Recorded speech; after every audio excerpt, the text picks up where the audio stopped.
Hey everyone, I welcome you all to today's session. Hope everybody are doing good today, right? So before we go ahead, could you all please confirm if my voice is loud and clear? Great, thank you so much. So let me have a quick audio check with our trainer as well. Hi Deepak. Hello, Kiran. How are you? Yeah, I'm doing good, Deepak. So your voice is loud and clear, and I'm handing over the presenter, right? Sure. Thank you all. Have a great session ahead. Hello, everyone. Please give me a confirmation if I'm audible, loud and clear. Yes. Okay, great. So, so let's continue our journey in the R tool, right? So, what did you do in the last session? Quick recap. Yes, Sachin, tell me what is your query quickly.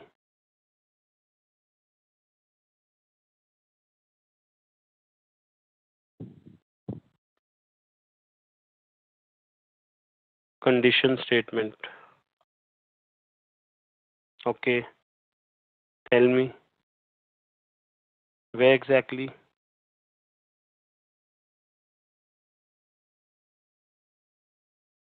Yes, we did data types, data structures, correct. I hope all of you can see my screen.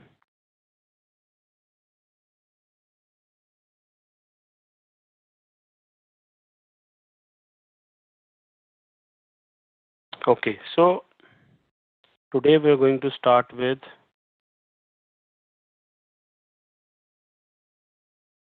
data frames. Okay,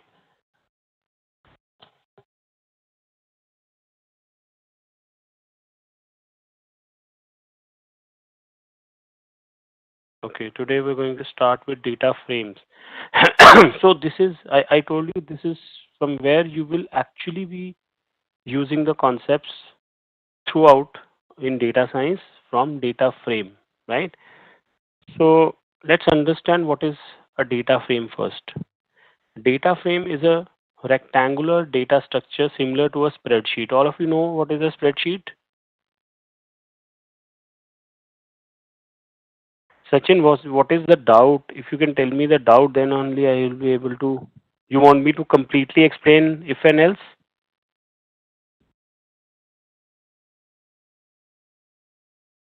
Okay, let me first explain if and else. I think we did if and else yesterday.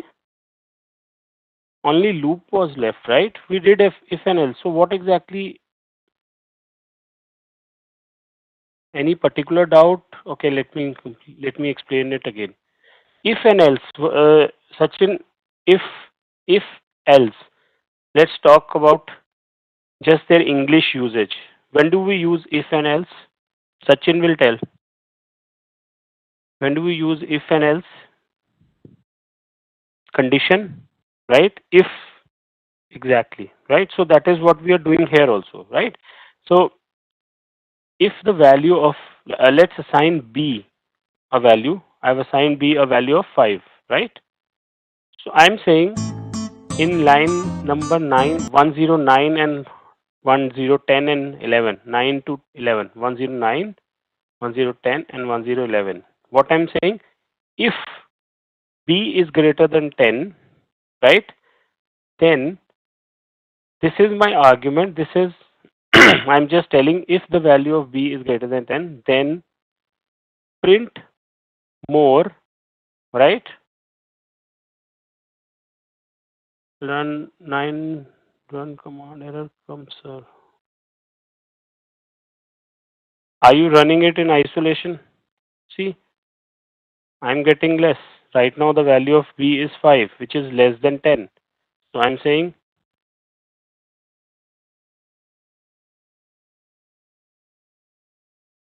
print more, else print less. And discussed yesterday also the syntax. I will put the condition in curved brackets and curly brackets. I'll put additional commands.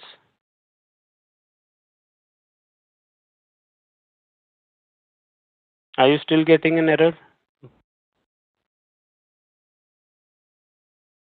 Just check.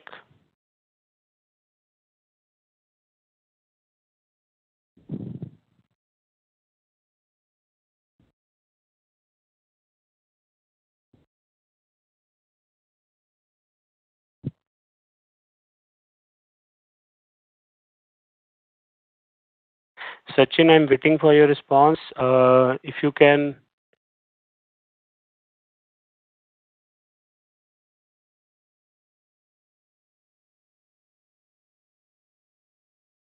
Sachin, if you can reply. You have not opened R and then you are asking me the doubts. And that too when you have to do a class, you have still not opened R.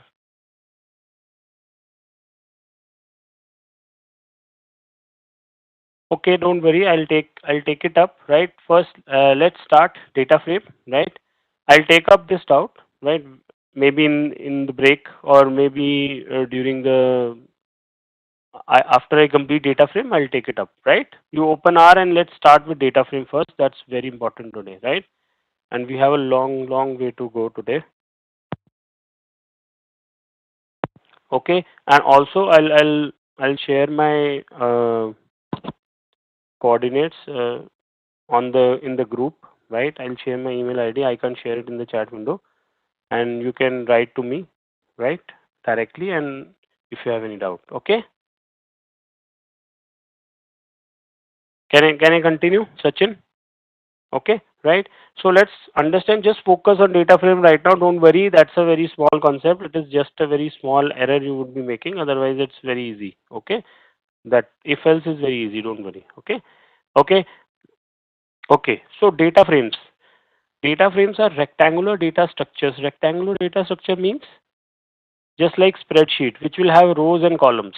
Just like any data set that you see in Excel, right? It will have rows and columns, right? Rows represent transactions and column represents variables, right? So that is called a data frame. Allows storage in columns of different types of data, right? We have no if you just recall any data set, okay, let me show you one data set.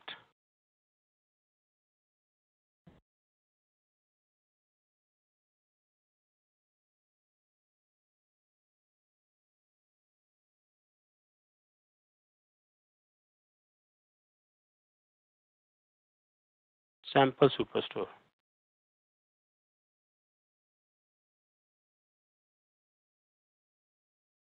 Okay, this is one data set, right? So now you will be dealing with such data sets, right? You have rows and columns, and notice in columns you have variables which have different data types. We have done different types of different data types. Yes, right? What are the different data types you have done in R? Who will tell me?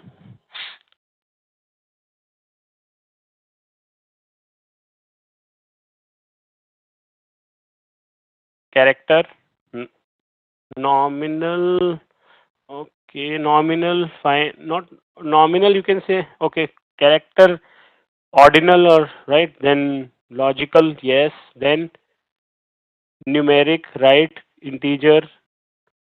Numeric, integer, boolean, date. Nobody mentioned date. Okay, someone mentioned date also. Date, right? Date and time, and factor also. We did factor also. Nobody mentioned factor, right? So these are the data types we have covered in R. So all these data, vector is a data structure, right? Remember, it's an advanced data structure. Who mentioned this, Sudha? Vector, see vector, if you remember, vector will hold, if I create a vector, let's say I create a vector x, it will hold data. It will hold numeric or, so it's not a data type, it's a data structure. Notice numeric is the data type. Okay, so the fine factor is a categorical categorical variable, right? Like categories, just like ship mode is there, right? It will hold, it will have different types of ship modes, right? Segment, it's a character or factor variable, okay, which has different categories of data. Clear? Okay, can we proceed? So different data types can be easily coexist. Now, till now, if you remember vector, right? Vector used to hold only one data type. Remember, either it is numeric or it is character, right? Yes, if you can recall, right? But in data frames, different types of data can coexist together, right? Like numeric, character, date, logical, factor, etc. Right? All can coexist. You can access to individual column and rows. We'll see how we can access to individual column and rows and even cells using functions. We'll learn these functions as well. Most common data type structure. Now, this is the most common and the most used data structure, right? What are the different coexist means can exist together. Okay,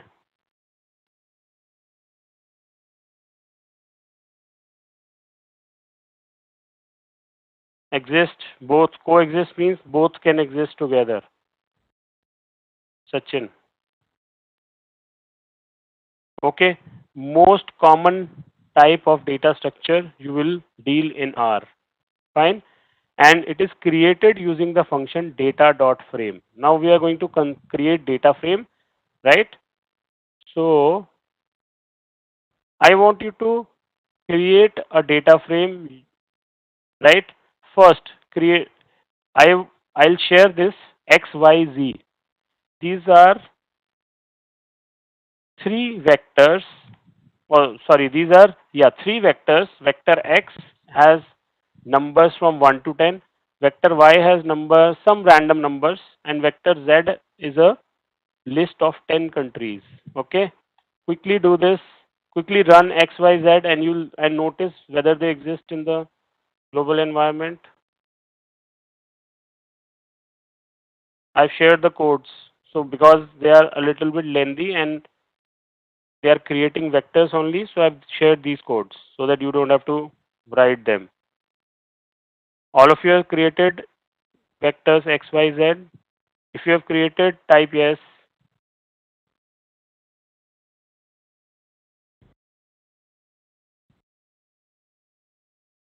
Okay, great. Now I can do a column bind means I will stack them column by column.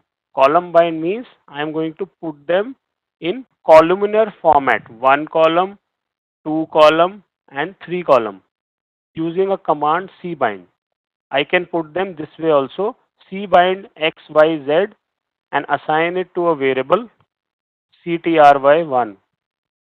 Can you do this? Line number 20. This will do a column bind. Notice, okay, and it will not create a. This will not create a data frame. It only do a column bind, right? So let's see the output when you do cbind xyz. See what is the output? Just like a matrix, it creates an output. Cbind. Okay, so this is not a data frame. Data frame is a has rows and columns. This is only having structurally it is only having columns, three columns stacked together, right? It is like you can take it like this, right? Clear? All of you got this cbind?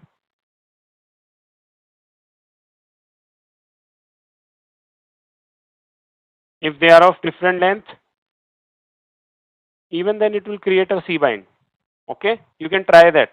Just remove one, right? Even then it will create a cbind. Let me remove this two and create.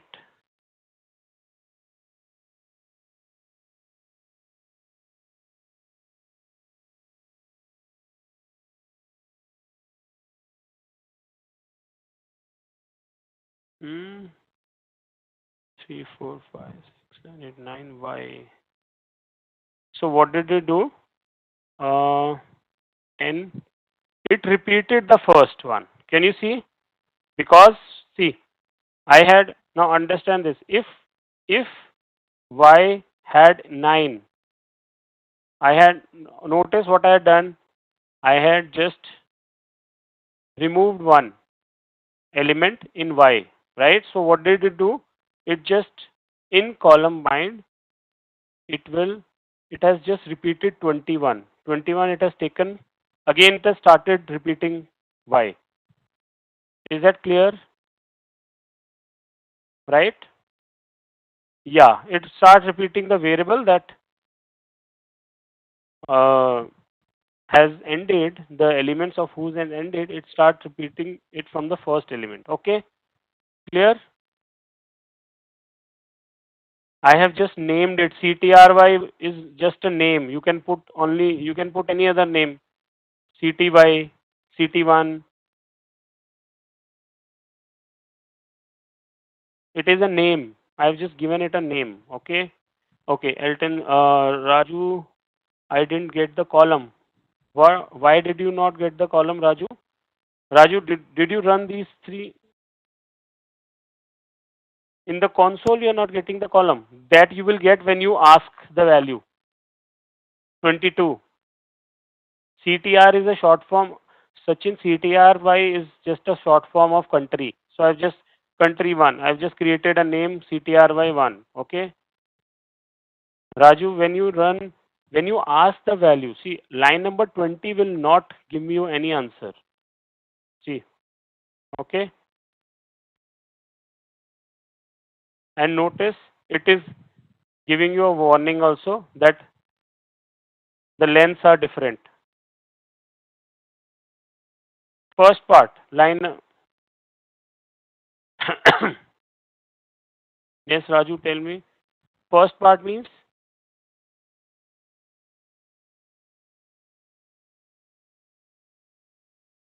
from rows 1 to 10. You mean this one? This name?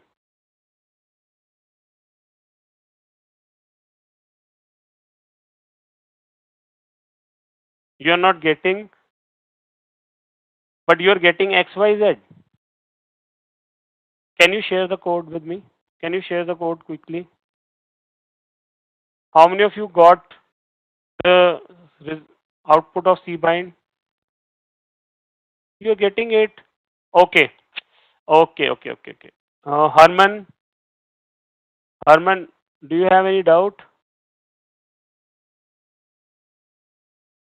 Okay. Why NA? Because Herman, you are using small x, small y, small z, which you are previously saved. And in your small z, you had NAs.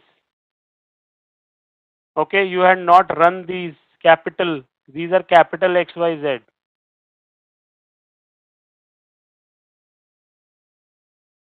Lucky.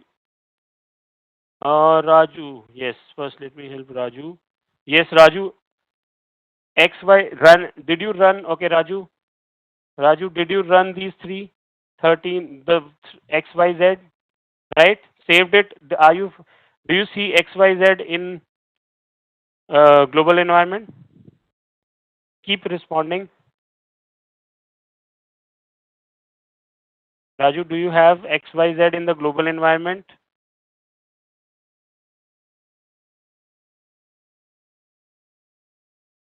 Lucky, just hold on. Just hold on. Then you have not run it. If it is not there, you have not run XYZ, how will you get it? First run these three. All your answers are mixed up. Okay, let me just then I'll unmute you, right? Yes. Now tell Raju, yes. Explain what exactly you're saying. Raju, you can speak. Hello. Yeah, Raju, tell me. What I've been doing is I've not been creating a new file for this one for data frames. Just now I created a new file, but for the in the console I still have. I mean, I just copy pasted the text that you said into programming. Okay. And then in the environment part, I have all my answers from yesterday's from the beginning of class. So how do I create like a new, a new file or a new environment? Do I just close everything and then do I open a new No, one? no, you don't have to create a new environment. That is okay. You can clear the new environment. I shared the command yesterday if you want to clear the new environment. Yeah. But yeah, right now it's you don't worry about clearing the environment, right? Uh, Okay. Don't worry about clearing the environment. What I'm saying is, uh, do you have the values of X, Y, Z like no, this, no, I don't have this? it. No, I don't have it. That It's you not, don't. it's These not, three. I'm concerned about these three. yeah, I Do don't you have have? Then run this. Whatever the codes I've shared, it. select it and control enter. Run it. Select it to control and enter that. Control enter X. Okay. Now see, are they there? Are these there in the global environment? 1 to 10. You'll find X, Y, Z, capital X, capital Y, capital Z. Capital Y, 21. Capital numbers 1 to 10. 1, 14. Yeah, that's there. Now you run line number 20 and then 22. Then you will get it now. You did not run XYZ. You did not assign the values of XYZ and saved it in the global environment, in the memory. Global environment is a memory of R, right? Okay. You did Uh, not do. because if I want to clear my global environment, how do I do that? Like, what's the code for it? If you want to clear the global environment, there is a command. I'll just share it, right? Okay, okay. I shared it. I have I everything. shared it. Okay. Okay. If you want, either you can do Control Shift F10. It will clear the global environment completely. Control Shift F10. Oh yeah, it's clear. It cleared. But remember now, none of your even XYZ is not saved. Remember. I have to run that So you have again. to again run it. Again run it. Okay. So usually I usually share this. I did share it earlier, but I usually share this clearing the global environment later. So first you get hands on to all these things, right? Good. Right. Yeah. So otherwise you can rm, right, remove list equal to ls, right? Okay. It will this command will clear the global environment. Rm list equal to ls, remove, All right. right? Okay. Okay, fine. Can I proceed? Yeah. I'll mute you. Thank you. Okay. Yeah. Coming to now. Just hold on. I'll take up the next out. Let me mute Raju. Yes. Now coming to Lucky. Lucky. Lucky, are you there?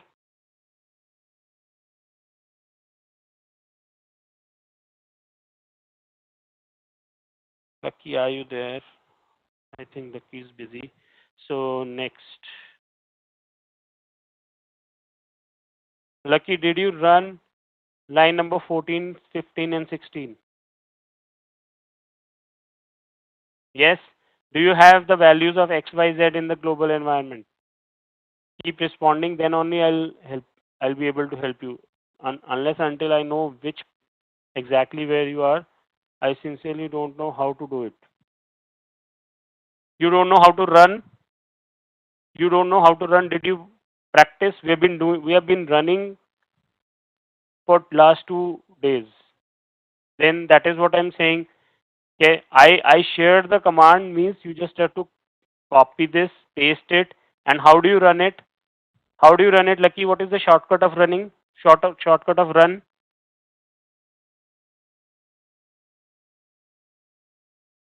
What is the shortcut for run? Control plus enter.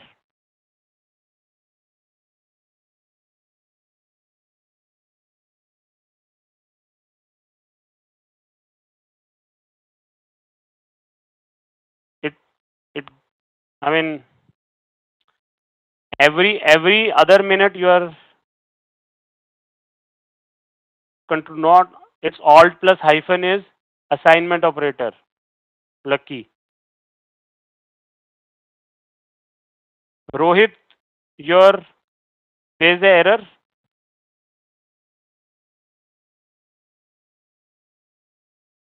It's not.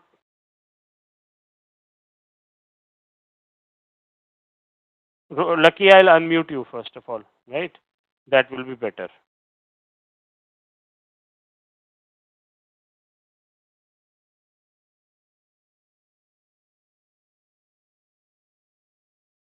Yes, Lucky, you can speak if you. I'm Yes. here. I'm here. I can Yeah. hear you Can you can hear me? very well. Okay, I can also hear you. Great. Yes, Lucky, tell me. Now, Yes, I copied and I pasted and I pressed copy enter. copy and paste it. Then Yes, see how I'm running it. Select these three. Can you see my screen? Select yes. it and then press Control Enter. Hmm? I did the control Did enter. that? Do you find XYZ in the global environment? Are you seeing XYZ just like it's there in cap? Let me just see. Sorry? There's no XYZ Yeah. there. Can you see it? Right? So now No, what has happened? Yeah. What did you say? Do you have it or not? there's no XYZ. It's there? It's not here. Not there. Then you have not Yes. not run it properly. See, did you write these three? Copy and pasted? I copied from what you sent. Yes. Yeah. You copied it. Now select it like this, just the way I'm selecting 14, 15, and 16. Select these three. Let me do it again. Okay. Do you have this run on top? Can you see run? Yes, yes. Just press it. Otherwise, I just told you that you have to practice so that you get used to shortcuts. But right now you just press run because It I just think showed me error. Showing error unexpected. what Error. error are you getting? Error unexpected string constant in Sorry, sequence one. Error. error Unexpected where? Error in the string. console. You're getting an error. Yes. Can you give me what is the error? Can you just copy and paste the error? Okay, let me copy it.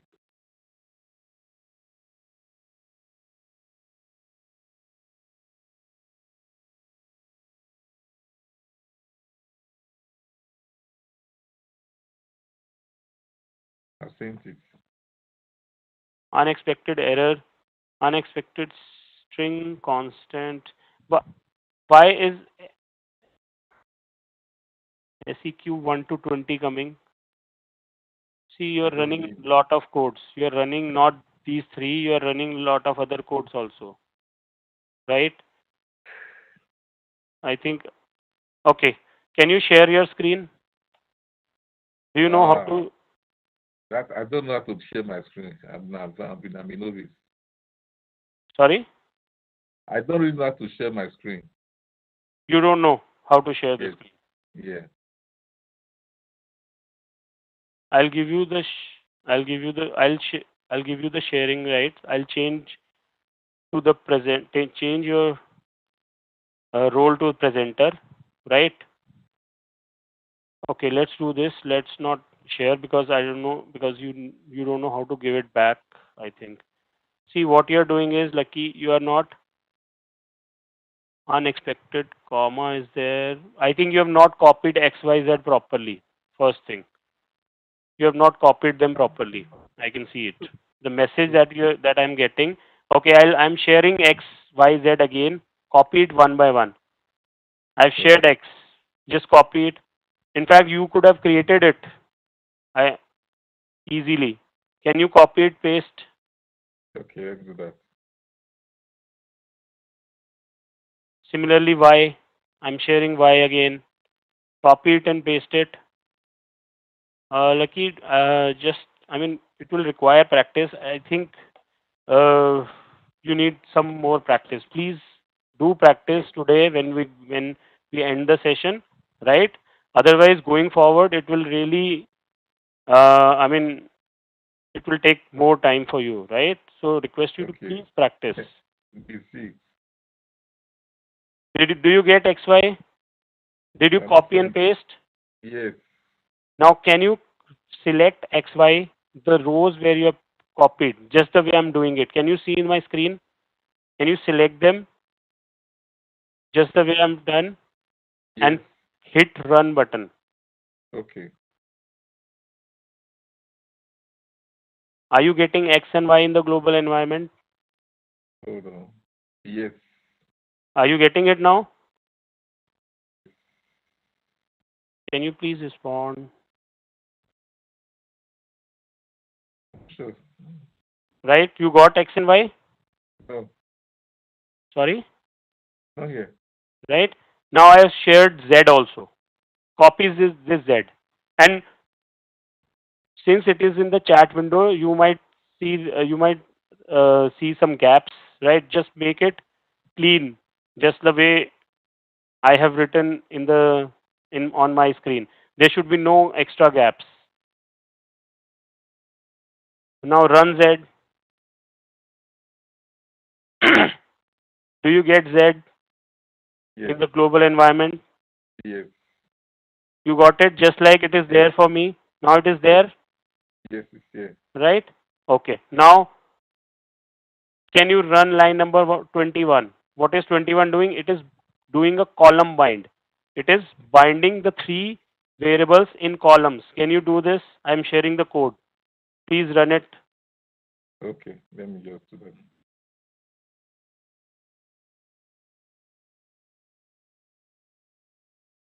Did you run it? I'm just copying it. Okay. Me, please. Yeah, sure.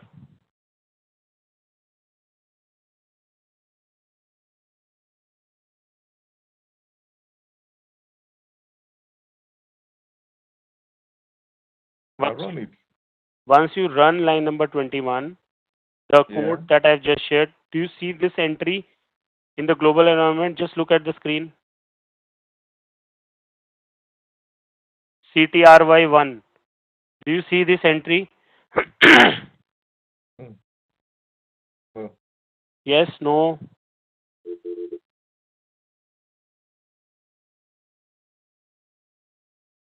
I'm seeing 1 to 10, USA, China. USA, China, you see, right? Yes. But I'm saying, did you run this? I just run it. You have run column C bind? Yes, C bind. Yes, I just did it. Sorry? I did it. I run it. You deleted it. I've already run it. But You it's have run not it. coming up. Okay? Yes. Okay. So do you see this CTRY in the global environment? No. No. It should be Okay. there. If you are running it properly, it should be there. How do you run it? Select it. Select line number. Let me just And show you then what came up in my global environment.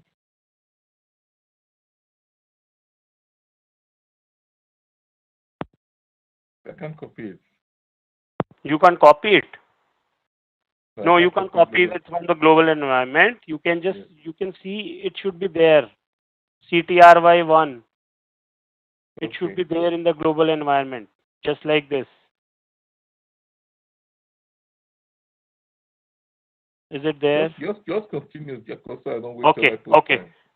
Then just ask the value CTRY1, line number 23, CTRY1, and just write CTRY1 and run. Do a run. Okay. Are you getting this table now in the Yes. console? Just tell me.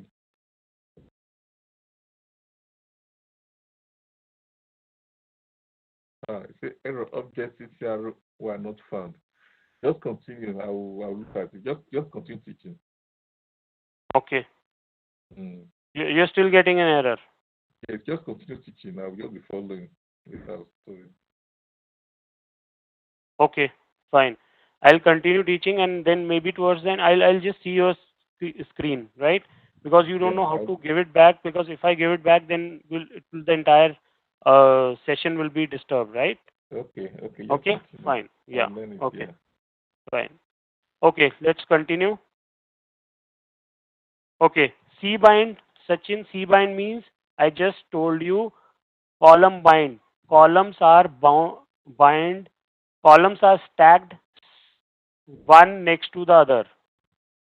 X, Y, and Z. Are these the three columns, Sachin? C bind, column bind.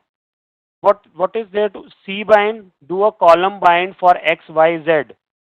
That is what this syntax is doing. Is it okay? Now do a R bind means now it will bind them in rows. Now instead of stacking them column wise, it will stack X, Y, and Z like this. Try R bind. R bind means row binding. Bind them like rows. Try R bind. How many of you tried R bind? Type R. Okay, good. Right? Okay. So you got the result of R bind. See, it's a different format, right?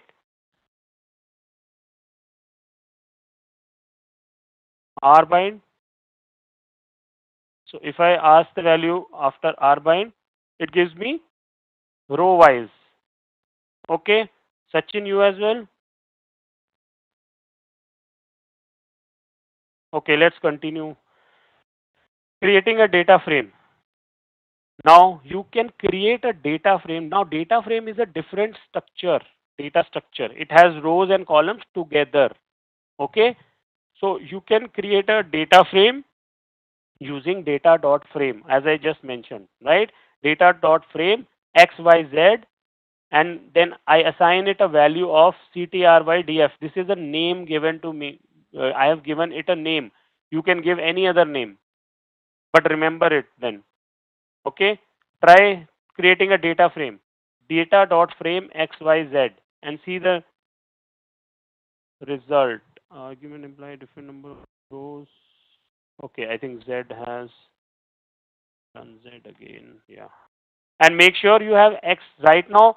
Please make sure XYZ has all 10 elements. Don't remove the last element. Okay. Data frame. How many of you were able to create data frame type DF? Now, can you see how the data frame is created? How many of you created data frame?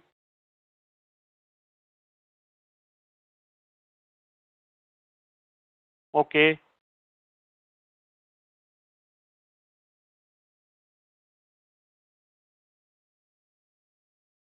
So data frame is like this. Can you see now the difference between cbind and data frame?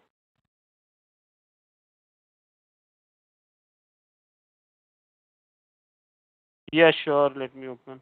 Just a second. I'm just explaining data frame. See now, data frame is a single structure with rows and columns. Can you see? Right? And earlier, what is the difference between cbind and data frame? Cbind had different elements. If you see the output of cbind, this was the output of cbind. Can you see all the elements are in quotes? Yes, difference. Can you see the difference? All the elements are in quotes, right? Means it is not a single structure. All the elements exist separately. But in data frame, all of them exist as a data frame, as a rows and columns. Is that clear? Right? Okay. Now, if I have to specify the names of the columns, I have to give the names of the columns. Let's say first I have to give count, then Y I have to give GDP, and Z I have to give country name. Shruti, you will use cbind if you have to see some vectors together as a, maybe you have to see them in a columnar format side by side. Very rarely use, but yeah, we'll see when we use cbind, right? In one, maybe once or twice, you might use cbind. Okay, okay, but yeah, when you have to, you have three vectors, right? You want to see them together, right?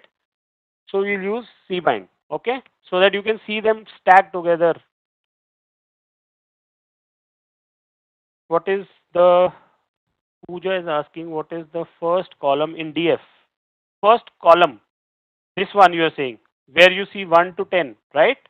That is giving you row numbers. That is giving you row numbers. Okay? It is giving you row numbers.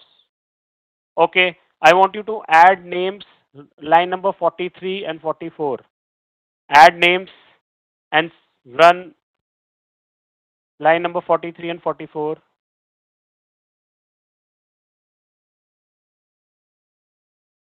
Quickly run line number 43, 40.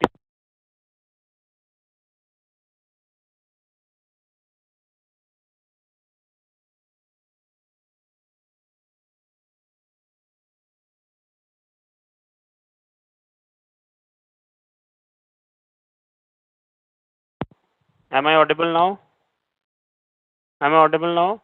I'm saying when you're done with the names, type N in the chat window. N, small n. N for names.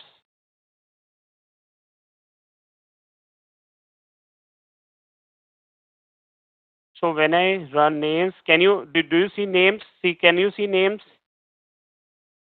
Right? Okay. Yeah, Shruti, are there any operations which we can perform in? Yes, Shruti, we there are operations you can perform on C bind and R bind. Just hold on, right? Right? We have just learnt first steps, C bind and R bind, right? Just hold on. We will come to various operations that you can perform. Okay? Okay, why is it you check the class of country Y and country to prior? Just generally, I just check the class of country. See, where did I? Yeah, I just check the class. See, okay, I check the class here. Who asked this question? Jordan. Jordan, I checked the class here just to tell you. It was just to tell you that when you do a C bind and R bind, you don't create a data frame. You create a matrix. Okay, clear? It creates a matrix. It does not create a data frame. Now, when we have created a data frame, right? Now you check the class of this uh, class CT CT CTRYDF, right? Let's check the class. See, what do you get?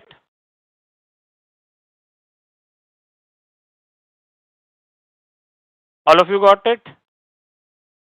Santosh, error in data frame. Santosh,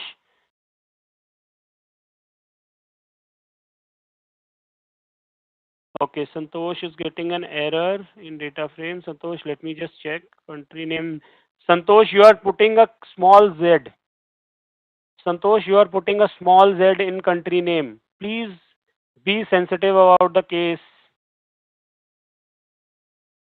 This is a third class, and right from the first rules, I have emphasized that you have to be sensitive about R is case sensitive, and even you do any other language, it is going to be case sensitive if you have to learn. So just remember that. Okay, got it now? Okay, checking the class is fine. Now see, now as I said, different classes or different data types exist in can coexist. Remember, different data types can coexist in data frame, right? Right? So I can check the class. If I want to check the class of country name, right? How will I check? I will write class. First, I will mention the data frame, right? Class country CTRY3. Then I put a dollar. Dollar means, notice as I put a dollar, can you get these three? Write this with me. Can you get these three column names? Right? Select country name means now I want to check the class of this particular column only. What do you get? What do you get? Character. All of you got character? Right? Okay. Similarly, can you check for count and GDP? So it means by default, R has classified country name as character variable.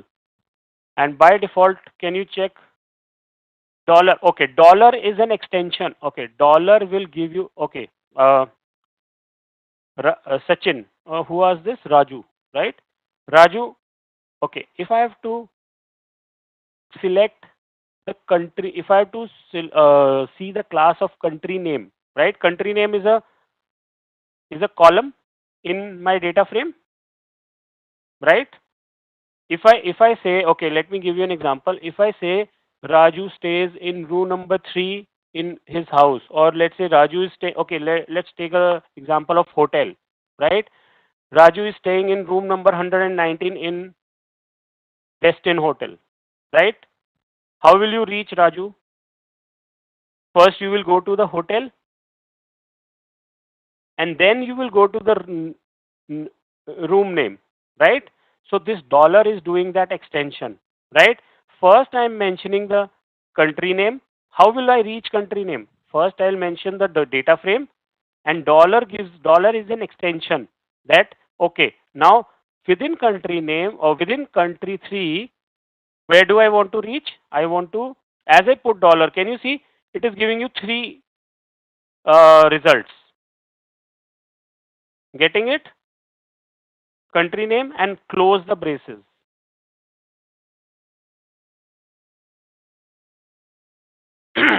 Is that okay? Fine. Can you check it for country and GDP both?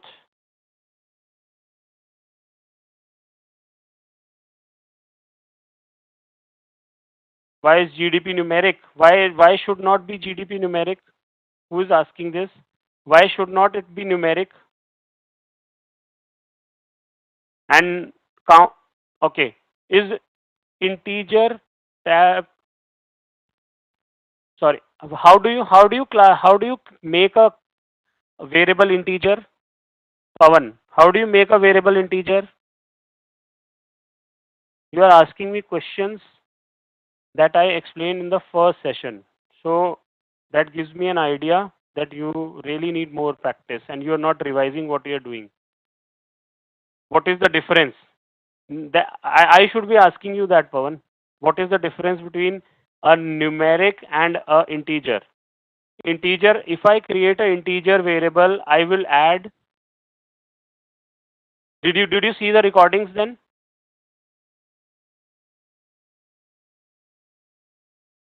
You did not even see the recordings. I can make it out, right? But yes, anyways, I'll explain. But yeah, understand, if I keep on repeating this way, it will be very, I mean, you really have to pick it up, right? Recording, I can see the recordings. Anyways, creating a integer variable, you can create it with adding L. If I create a variable as integer, I will put 3L. 3L will be an integer variable. Okay? Class of x1 is integer, right? This way. What happened? 3L. Okay, when I add L to any number, yeah, it's there. It's saved. Oh, sorry, I missed my spelling. Integer. When you write L with any number, only then it will be taken as integer. Okay, let's continue. I think this way will not. I'll not repeat what we have done in the earlier class. Please understand. Let's. The first thing I told you is discipline. If you are not if you're not being disciplined, it will be very difficult this way. Okay, let's continue. How many of you? Okay, now we were strings as factors. I have to explain what do you mean by strings as factor. I'm coming to that, Pooja. Did I go to that view? No, I did not, right? So just hold on, right? Strings as factor. First, let's understand what is strings as factor argument. Okay, see what happens is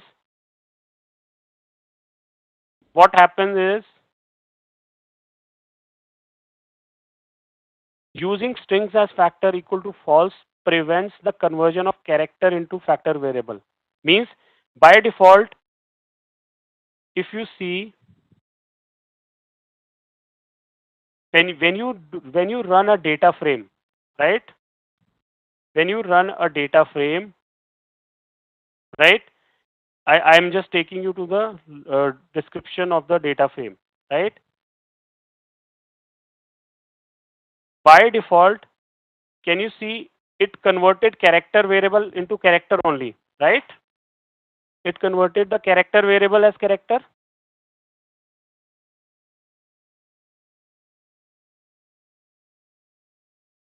Yes. Okay. Earlier, what used to happen was, earlier it used to convert character variable as factor by default, right? So we used to pass this command strings as factor equal to false. Means don't convert the string variable into false. So if I run this command, if I ask the class of country name, right, it will give me, right now it is giving me character, right? Earlier it used to give me factor. It used to convert character variable into factor variable. Okay, is that clear to all of you? Right? By default, without doing anything, data frame will convert a character variable into a factor variable by default. Okay, but so then we used to pass this command strings as factor equal to false. Means don't convert string into factor automatically.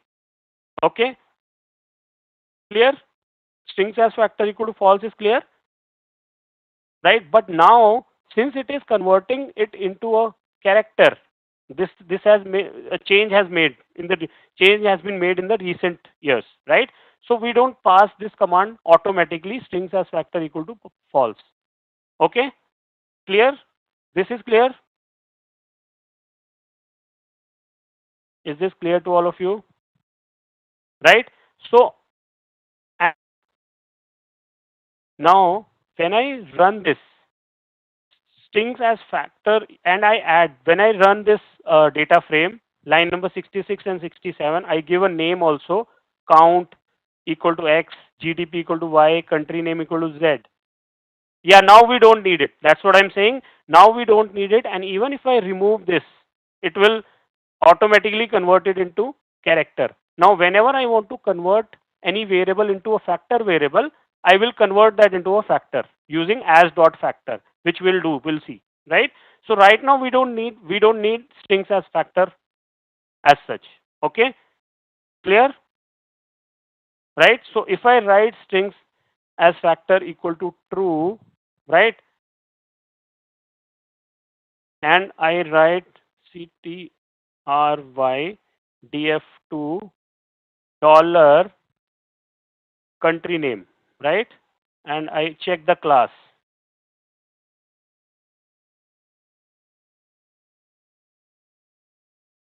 See what I'm saying? Strings as factor equal to true means convert the string into a factor. Now can you see it is coming as factor? Try this. Right? So if I want now on, I will use strings as factor equal to true only when I want the strings to be converted into factor. Okay? Is this clear to all of you?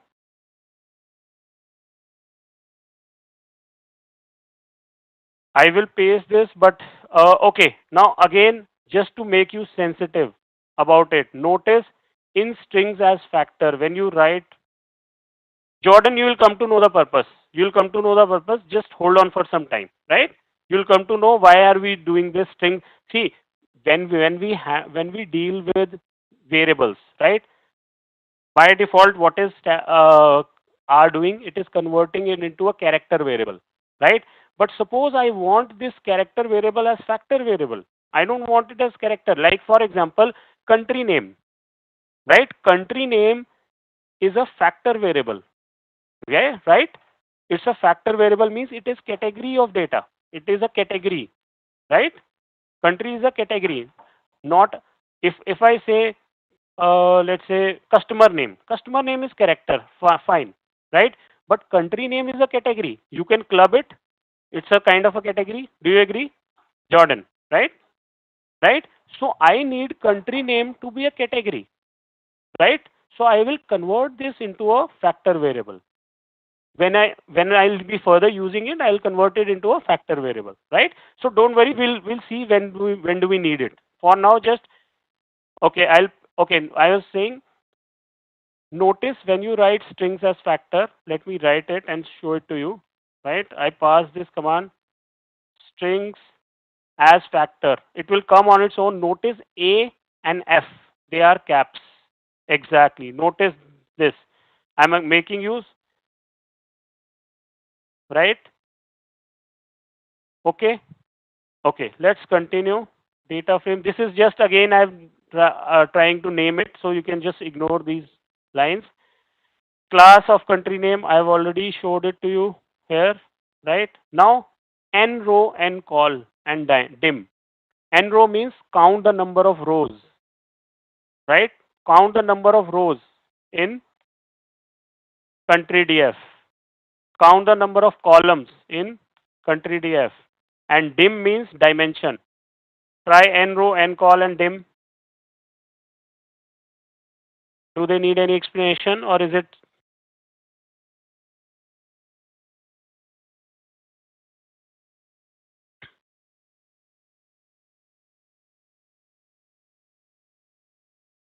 How many of you tried till 87? Dim.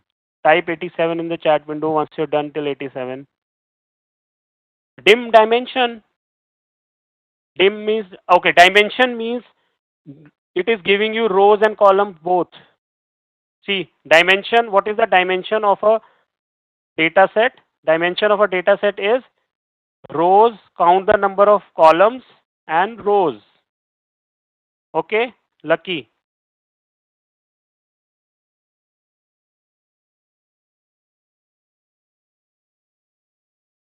Okay, so it is giving me rows and columns both, right?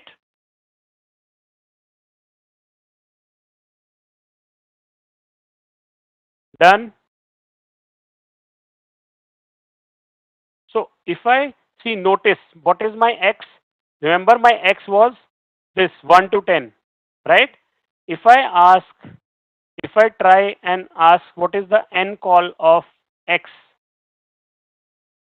it is coming to be null because it is not a data frame, right? It is not a data frame, it is only a vector, and vector does not have rows and columns. Okay? Clear? Line number 92, 93. Vector has length, so I can only check the length of x, but not the n rows and n call. Clear? But to do away with this confusion, right? R provides you capital N row. Can you see line number 95? Capital N row is a safety function. It works on all types of data frame and matrix also. So if I write capital N row X, it will give you 10.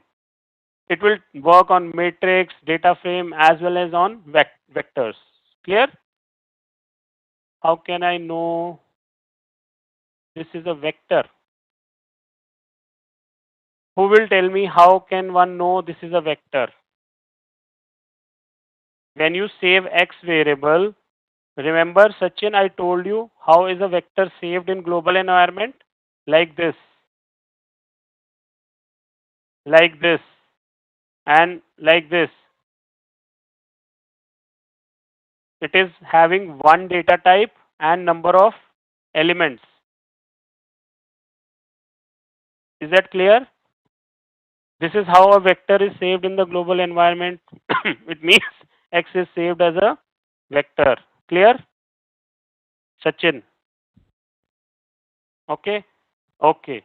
Now, have you tried capital N row?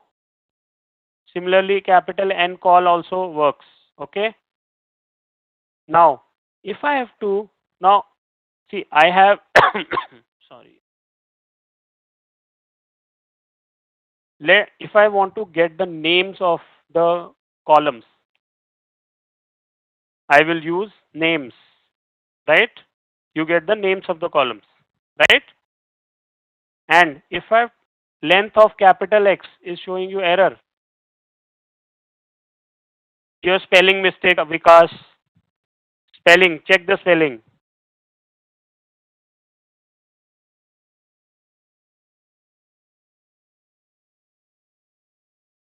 Okay, continue. Now, if I want to pick the third name from the names, see, if I write names of country DF, row number 10, line number 101, are you getting the names? Are you getting the names? Right? If I want to pick the third name, am I not audible? Nisha, check at your end. Okay, fine. Now, if I have to pick the third name, I will remember this box bracket. Box bracket helps you choose, pick up the right. So if I write names country DF with a box bracket 3, it will pick the third name. Try line number 103. Are you able to write?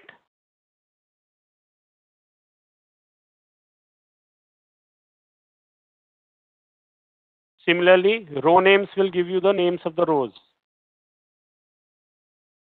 Line number 103. How many of you done line number 103? Type 103 in the chat window.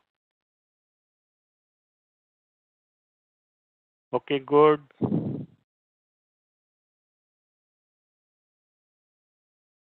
Okay, so that is it. There are some assignments.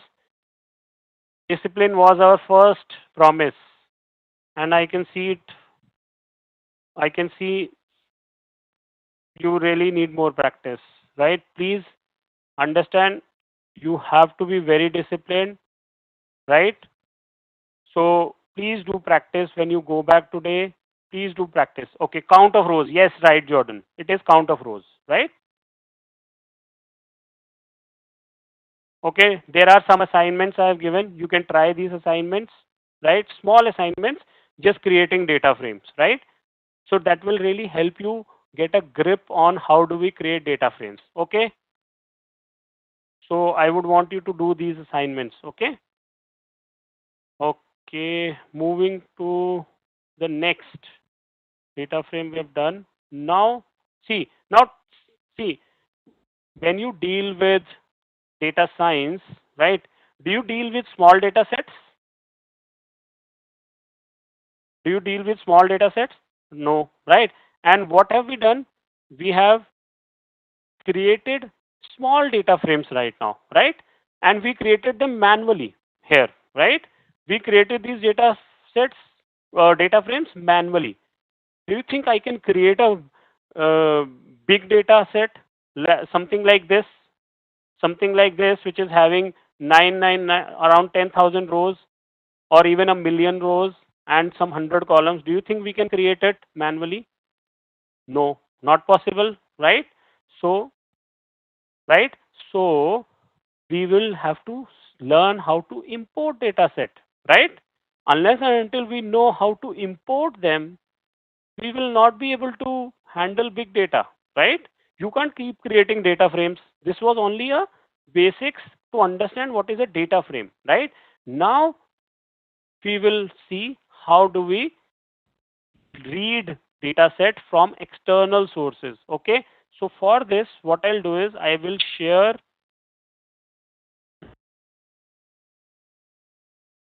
Can you give me, yeah, G Drive is there, got it, right? This is the Google Drive, right? So I'm sharing this session 3. I want all of you to take it out from the Google Drive. Session 3, importing and data analysis.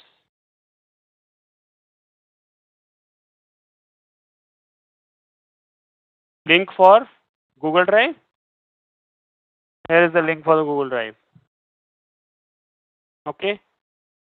Okay, I want all of you to take out this session 3 completely, and in this you will see a folder of data set. These are some of the data sets. Okay, please take these out and keep them handy. Right now we are going to learn. Yeah, first all of you do it, then we'll learn it. Then I'll start. Right. Once you have it handy, just type yes in the chat window. and you are ready to.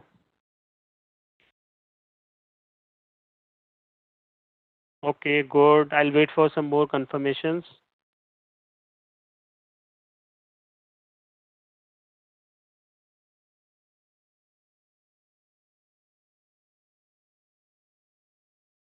Okay, fine. Okay, got it. Very good. Saurabh, you just have to download it. That's it. Just download it and keep it handy. Okay. So you'll have this dataset folder also in it, right? So just keep it handy. Okay. So we'll be using it right now. Okay. Okay. Now there are multiple ways you can import dataset into R, right? And CSV format files is the most common format, right? Okay. Now if I have to import the data set from your system, right? One way is I will tell R, right. One way is I have an interface from where I can just open a file in the system, right? But if I have to write a code, right? I have to write a code. First, I have to instruct R a working directory. Now, what is a working directory? It is a short-term directory which R is going to assign, right? It's a workplace, it's a folder which you will say R, which you will tell R with working directory, you tell R that, okay, right now I am working out of this particular folder. Okay, means right now go and immediately access this particular folder. Are you getting it? Right? So now run this command get working directory. Just run get working directory, right? You will be getting a path, right? Like me, like my, like there in my screen, right? Are you getting some paths? Are you getting some paths at the bottom? Some paths, not the same path. You will be getting some path, right?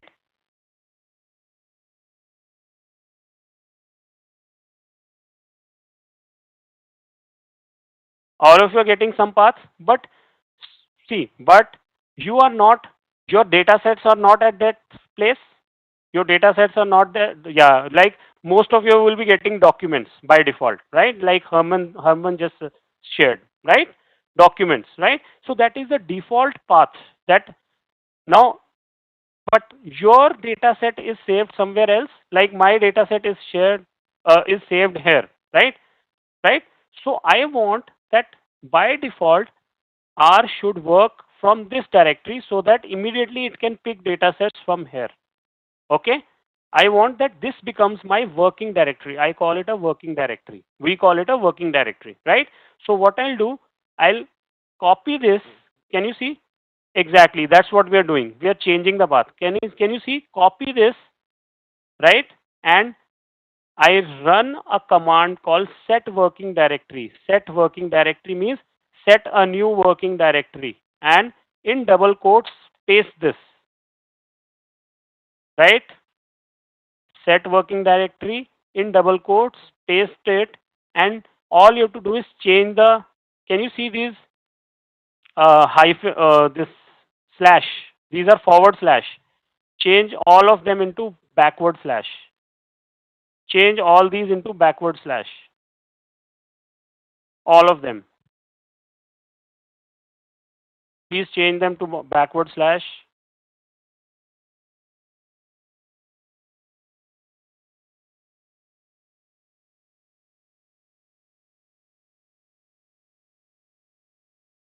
Okay.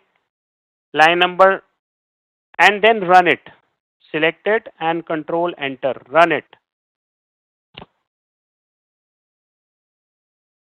Yeah, sure. Raju, what do you want? Your computer froze. Okay. Raju, I'm saying I am fixing a working directory where which R is going to access automatically, right? So what? How do I fix a working directory? I will write the command set working directory, and wherever you have the data set saved, right? My data set is saved here, right? I will pick up this, copy this, and paste it within quotes. Set working directory within quotes. Okay, Raju, right? When you save it, Control C, when you paste it, then change the forward slash into backward slash. Change all these forward slash into backward slash, Raju, right? And then run this set working directory. Okay, how many of, and after set working directory, now get working directory means check what is the working directory. All of you, please check the working directory. Are you getting a new working directory now? How many of you are getting working directory? W. Type W if you are getting a working directory. Herman. Khushbu is getting error. Khushbu, can you?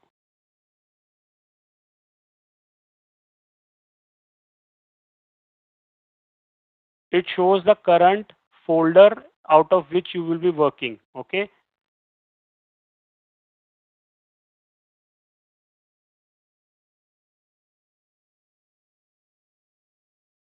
Error in this dataset, cannot change the working directory.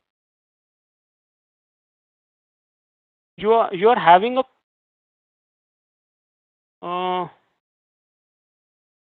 Khushbu, can you just first run get working directory? Just run get working directory. What are you getting?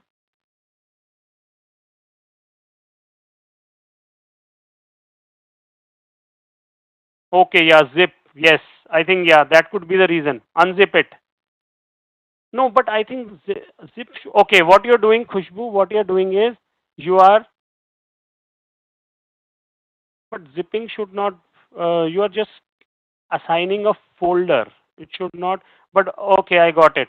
You are getting into the zip folder. See, you are getting into the zip folder. Don't go into the zip folder. Unzip it and then write. Okay? Okay, Khushbu?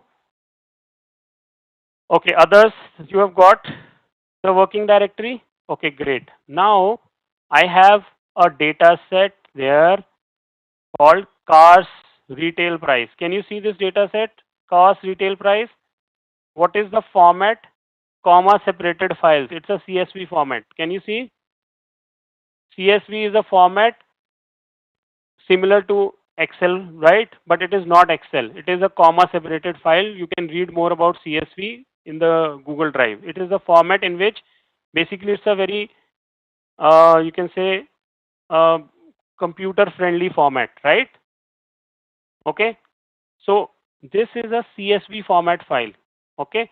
So I will now import this file into R. Okay. To import a CSV file, I will use the command read.csv, right? And this command will only work when you have fixed your working directory. Remember, so I'm asking you again, all of you, to check what is the working directory. Get working directory should be the place where you have kept the data set. Okay? Okay. Now, read.csv, I mention the file name, file equal to name of the file with an extension .csv. Okay. Then I mention header equal to true, means take the first row as header. Consider first row as header. Header equal to true, what does it do? It will consider the first row as headers. Okay. And separator means how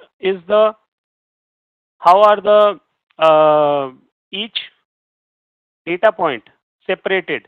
In comma separated file, in their structure, it is separated by a comma, right? So we mention cs sep equal to comma in double quotes, right? So when you run this, I am not getting working directory paste code. Rohit, my code will be different for working directory because it is the path on my screen, on my system. Okay, don't worry, Rohit. Just don't worry. If you are not able to fix the working directory, just hold on for 1 minute, right? Yeah. I'll explain the syntax again, right? Just hold on for 1 minute, okay? You will not need the work to fix the working directory. Just give me 1 minute, right? Okay. Okay. This I'm saying read.csv, read the CSV file, right? I mentioned the file name with equal to, file name in double quotes. I mentioned the file name with the extension Jordan, right? CSV.csv. I put a comma. Header equal to 2 means take the first row as headers. Now let's say see this file. We just saw this file, right? This is are the first row headers, and this is how usually a data set is, right? So header equal to true will convert the first row into a header, and sep equal to comma means for a CSV file, comma separated file, right? The structure is that it is all the uh, elements, all the data points are separated by a comma, right? So we mention sep equal to comma in double quotes. Clear? Yes, right. You are right, Jordan, right? Sep is to specify whether separator is getting column in data frame. Right, Nutan. Column as well as row wise also, right? Every element is separated by a comma, right? Clear?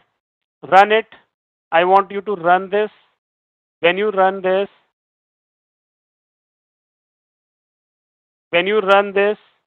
now let's go to the environment.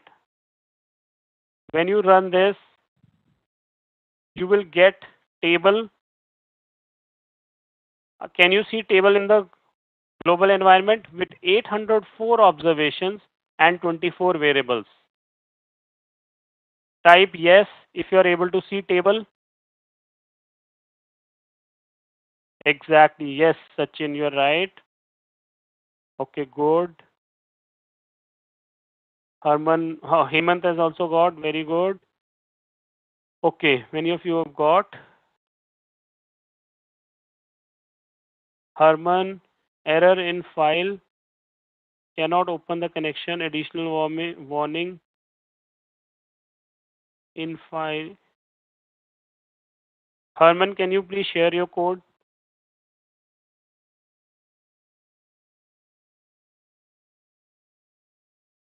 Lakshmi, you can check without mentioning the separator.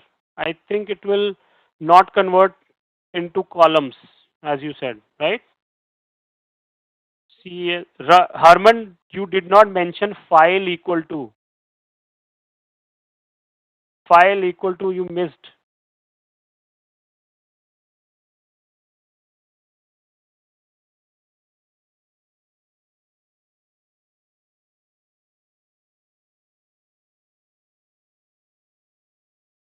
Okay. Okay, great. So now see, then you have got the table saved in the date, saved in the uh, global environment.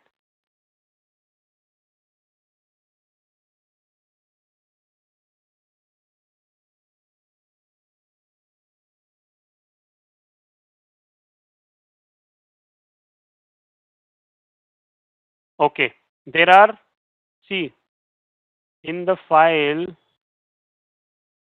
why is it, okay, just hold on. Okay, there are some, I think there were some, why is it coming, there are 12 variables, right? Why is it coming 24? Let me just check. Logical variables are coming. Okay, I think I cleaned this file, right? I cleaned this file, so it is reading these variables also. Okay, do this. Do this. I think I deleted the. Just copy some next 12 columns and delete them. Delete them. I think, delete the columns in Excel, right? And then save the file. Save that file. Delete the columns. Just right? Select the columns and delete the columns. I think it is still having that format is still saved. And then you can maybe try it again. Okay, now let me try running it again.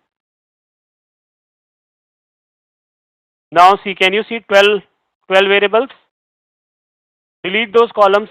But actually what happened was I had cleaned the uh, some columns and I had only deleted the data. I did not delete the columns. Okay, right? Good observation. Who mentioned this? Very good observation, Arush. Right? Arush, check now. Is it working now? 804 by 12 columns, right? Okay, good.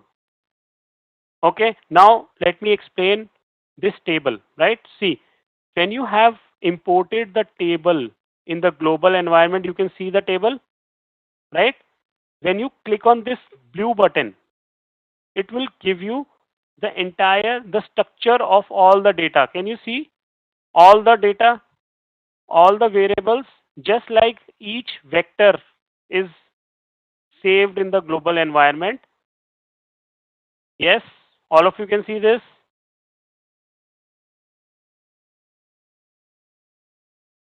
right?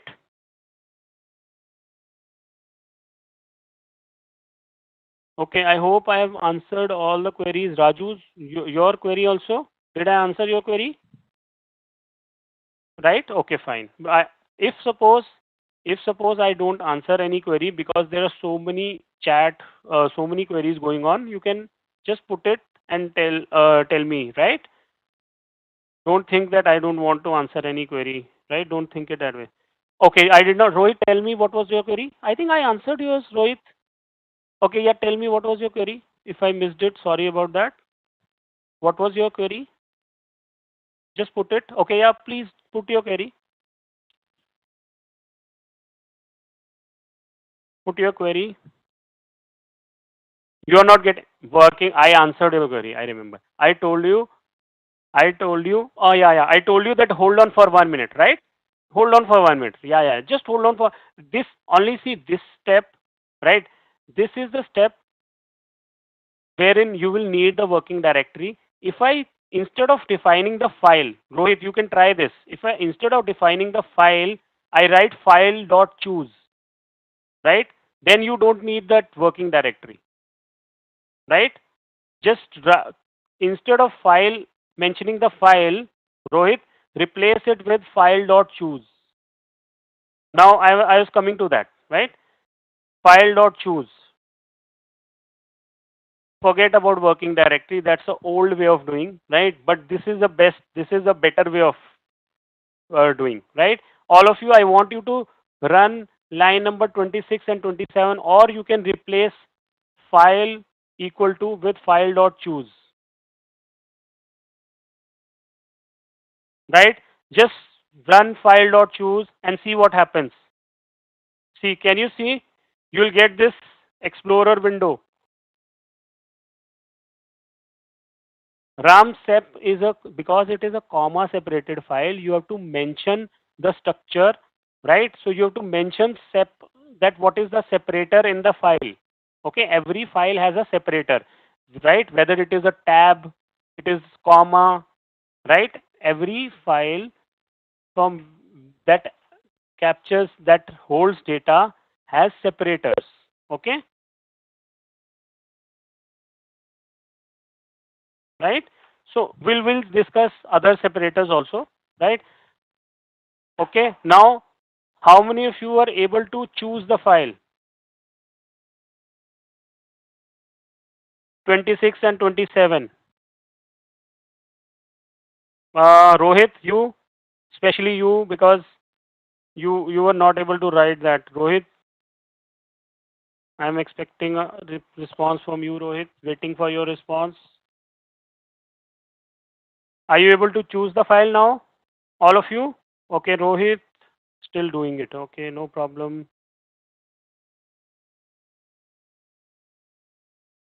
Vikas is not able to do. Vikas, did you run this 26 and 27?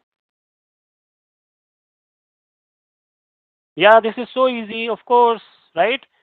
it becomes you don't have to define the working directory. But see, I have to make you understand everything, right?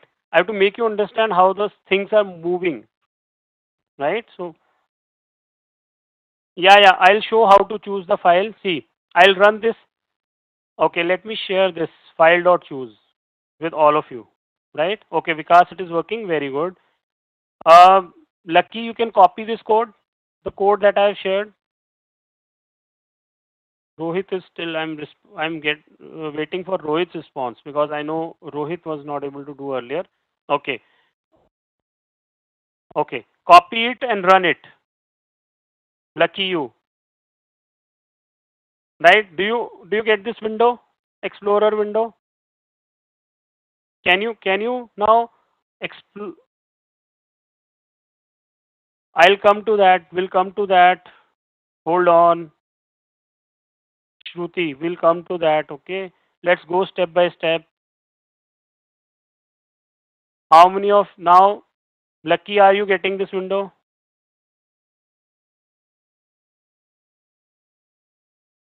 Yes. Now can you choose the file? Choose the path also from where you want the file. You can do it. Saurabh, if you are not getting it, you just check at the bottom in this, what do you call this? This bottom place. The file appears here. This window appears here sometimes, right? It will be blinking. Saurabh, taskbar, yeah. I just slipped the name, yeah. It is blinking there. Just open it. Got it now, Saurabh?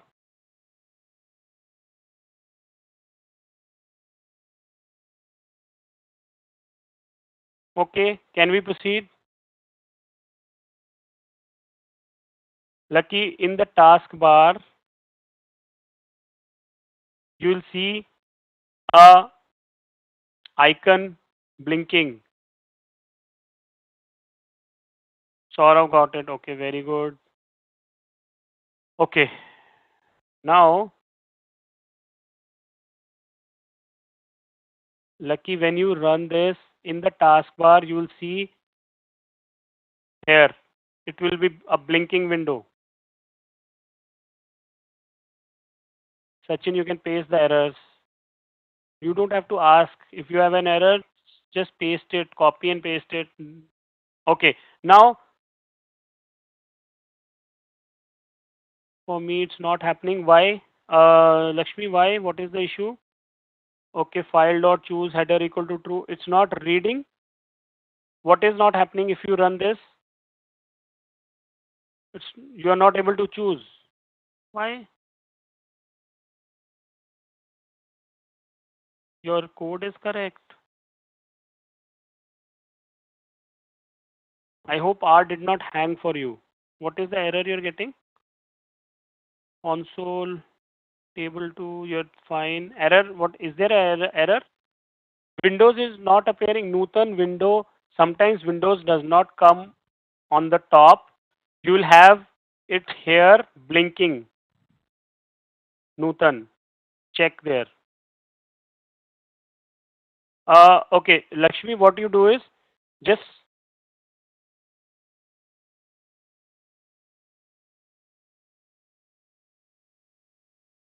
got it, Lakshmi. Okay, great. And what about others? Okay, fine. Right now, all of you got it. Now let's proceed. Right now, this is how you import. We have done it the first way. Okay.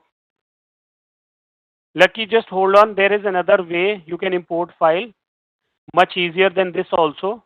Right? Just hold on. Right?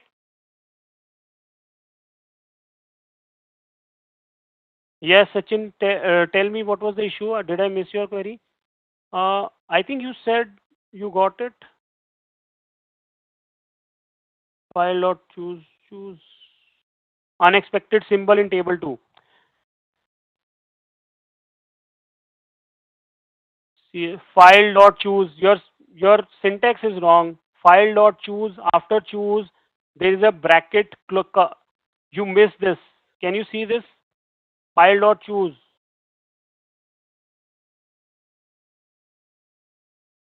Okay, fine. Let's continue. Structure of the table, right? Structure of the table, type str table 1. Now this structure is a very important. Remember earlier I told you that we'll do structure later, right? If you are able to recall, I said we'll do structure later when we do data frames. Now structure of the, when you run str, right, str table 1, it will give you the entire details or structure of the data frame. It will give you how many observations, how many rows, right? Then also row wise detail, right? Summary, yes, you can say, but we don't, there is also a summary command, so I will not say it's summary. It will give you the structure of each row also. All of you can see structure. Saurav, your table 1 is not saved. You did not run this. Check. You might have saved it with some other name. Saurav. Saurav Ghoshal. You might have saved this with some other name. Okay. If you have run it, you might have saved it with some other name. Then use that name. Okay. It is saying table 1 not found. Structure. Were you able to run structure? View. Then view. View is with capital V. When you write view, you will be able to view the entire data set in the Tableau environment.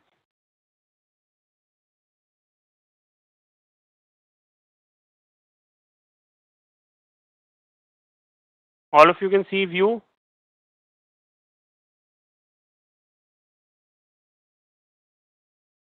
Right? View is fine.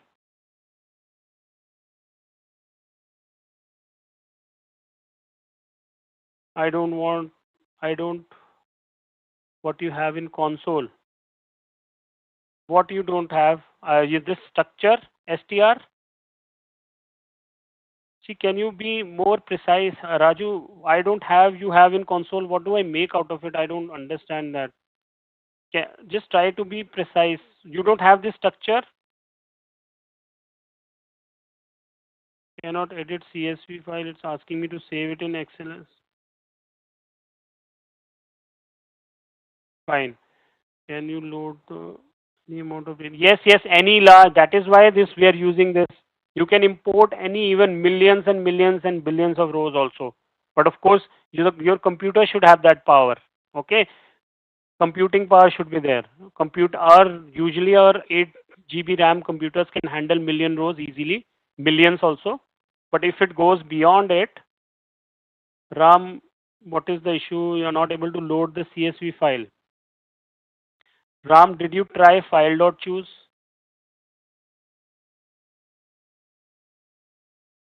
Copy.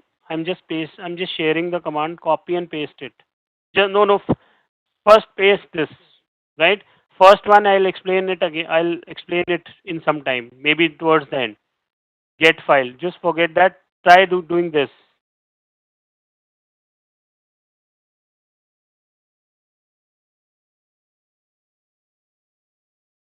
Quickly. Okay. Structure summary is fine. View is fine. Sorry. Structure is fine. View is fine. Then head. Can you try head? Head will give you the first 6 rows of the data set. Head. Small head in small case. Head will give you the first.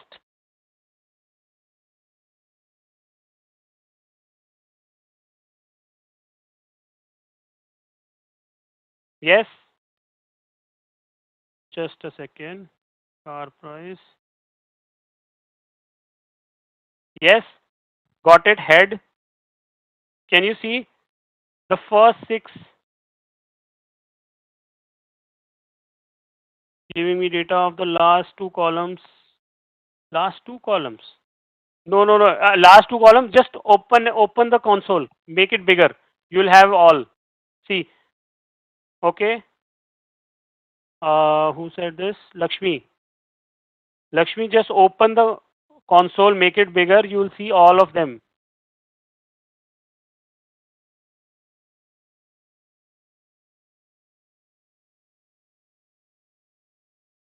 Okay, got it. Head. Now, if I want, by default, only first 6 rows will come. If I want more than 6, I will mention that this line number 35 will give you 10 rows. Table 2 not found. Ram, you have not saved this as table 2. Your table 2 is not found. You did not save this file as table 2. Maybe you have saved it with some other name. Check that name. Okay. Similarly, try tail. After head, try tail. Yeah, we'll go for a break. Just hold on. We are really going very slow today. We'll see how to, we'll have to cover up a lot of things. So we'll take a 10 minutes break only today. Just hold on. We'll go for a break. Just a minute. Let me complete this. Okay. How many of you tried head, tail? How many of you tried tail? Head and tail. Okay, good. Very good.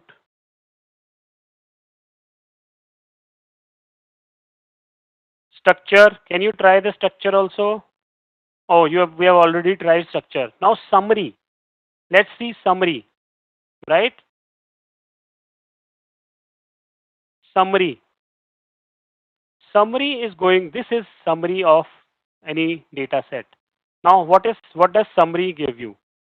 Summary will give you, notice, minimum value, first quartile, median, mean, third quartile, maximum. All the summary statistics, right? And if it is a character variable, it will just give you the count. And if there are any NAs, it will mention NAs also. Right now there are no NAs. So no, it does not give the sum, right? See, not sum is not required everywhere, na? Do you what will you do if you have some of the prices or the mileage? It does not make sense, right?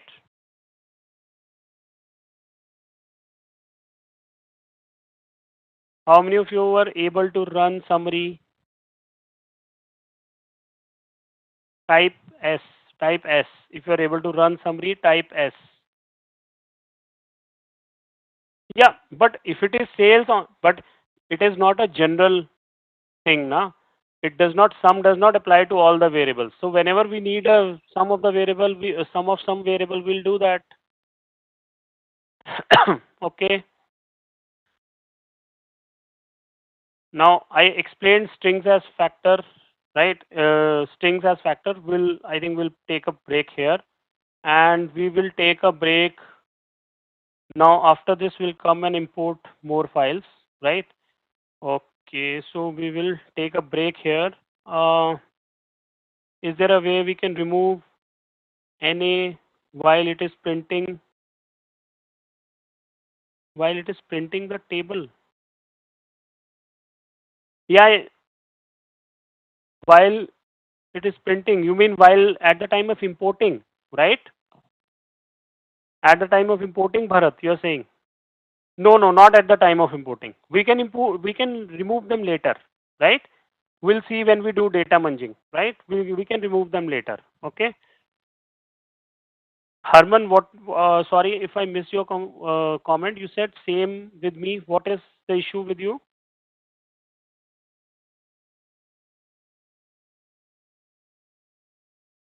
Clear? Okay, fine. Sachin, you don't have a CSV file. Did I not share this with everyone? Dataset 3.1.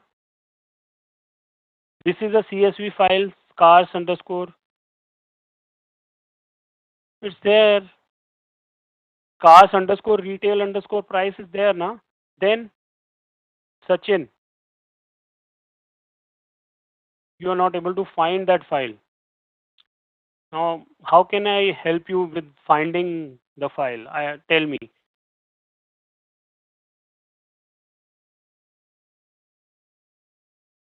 I downloaded CSV from Google Drive. Okay, you can in the break just see, right? It should be there. Okay, I'm opening the poll. Please do participate in the poll. Let us know how did you do in terms of pace and delivery. Request you to please do participate in the poll, and the poll is open now, and we'll take a 15 minutes break. We'll just take a 15 minutes break, not more than that. Uh, we really have to cover a lot today, right? So I'm opening the timer, right? I'm putting up a timer for 15 minutes. Please do come back in 15 minutes. Timer has started for 15 minutes. Okay, I'll just share the timer, right?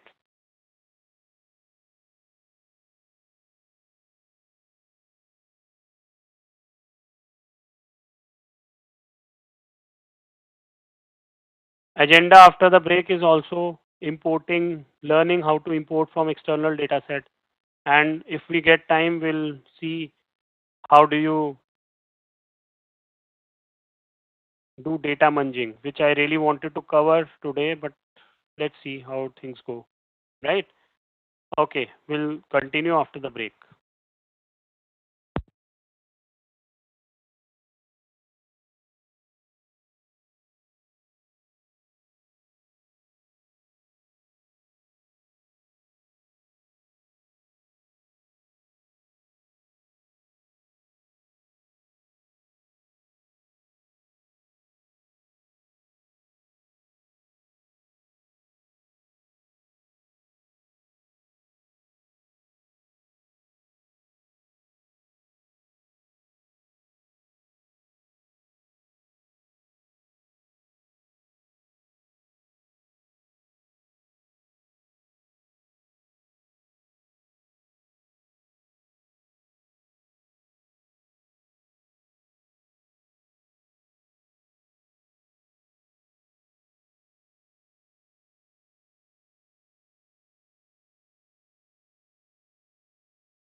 Hello everyone. Thank you so much for participating in the poll. Okay, so yes, Sachin Kumar. Sachin, you are still not able to find the file in the Google Drive.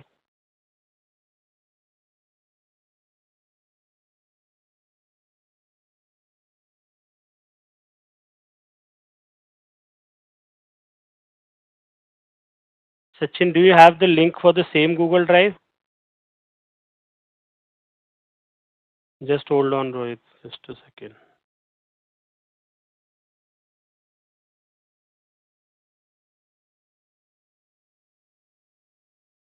Sachin, do you have this link? Please respond fast, otherwise I'll proceed then. Okay. So then you don't have the link of this Google Drive, then how will you find the file?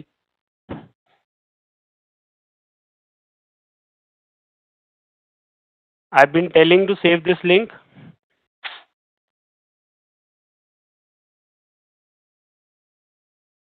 Is this the Google Drive link with everyone? Is this the link with everyone? Then, anyways, now Sachin, maybe I think you can go to session 3. In session 3, you will have data set. Okay. From there, you take the data set. Okay. Yeah. Who is the next? Rohit. Rohit, any doubt you have? How to copy the link of car Excel file into RStudio? Link? You mean we have not copied any link for car Excel? Okay, anyways, let's continue.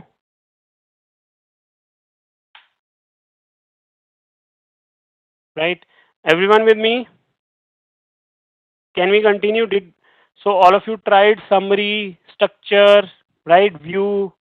These are some of the basic functions that you will. These are some of the basic functions and basic commands that you will run when you import a data set.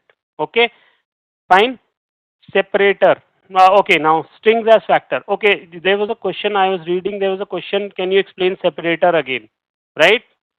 Now see, separator. See, every file has a this separator is a delimiter. Delimiter means how the file is structured, right? Every data point is after every data point in a comma separated file, add in the structure it has a comma. That is why it is called comma separated file. You just remember that in comma separated file, separator you will put as comma because this is a delimiter in that file, in a comma separated file. Okay? Is this clear? Okay, we'll import dataset from a text file also. There you will see it's a tab. Yeah, yeah, it can be a tab, of course.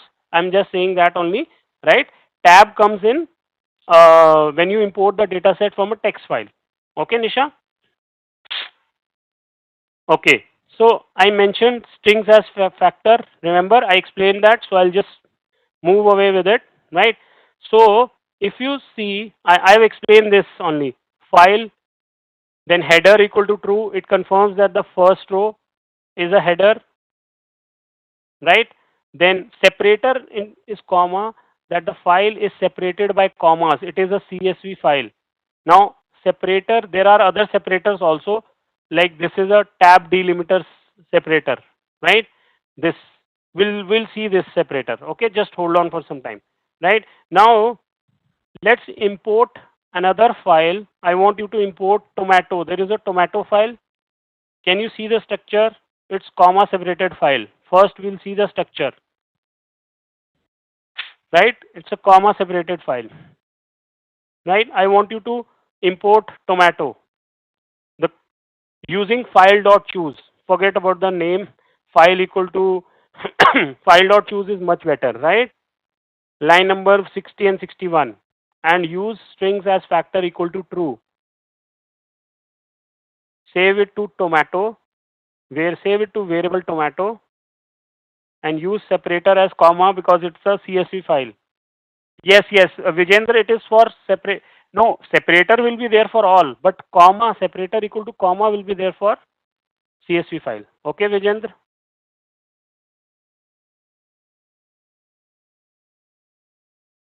Please import tomato.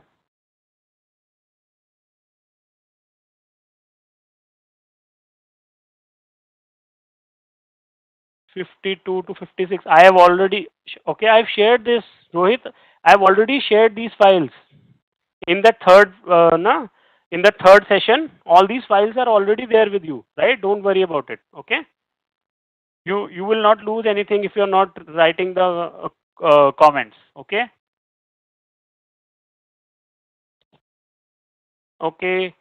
When you import tomato, type T. Type T if you are able to import tomato. Okay, very good. Very good. So you are picking it up. Lot of people have done very good. Can and also check the tomato file in the environment. It's there. 16 observations across 11 variables. Very good. Okay, so let's continue. Quickly, I want you to check the structure, summary, head, tail, and view. Just run these 5 commands. Head, tail, structure, summary, and view for tomato.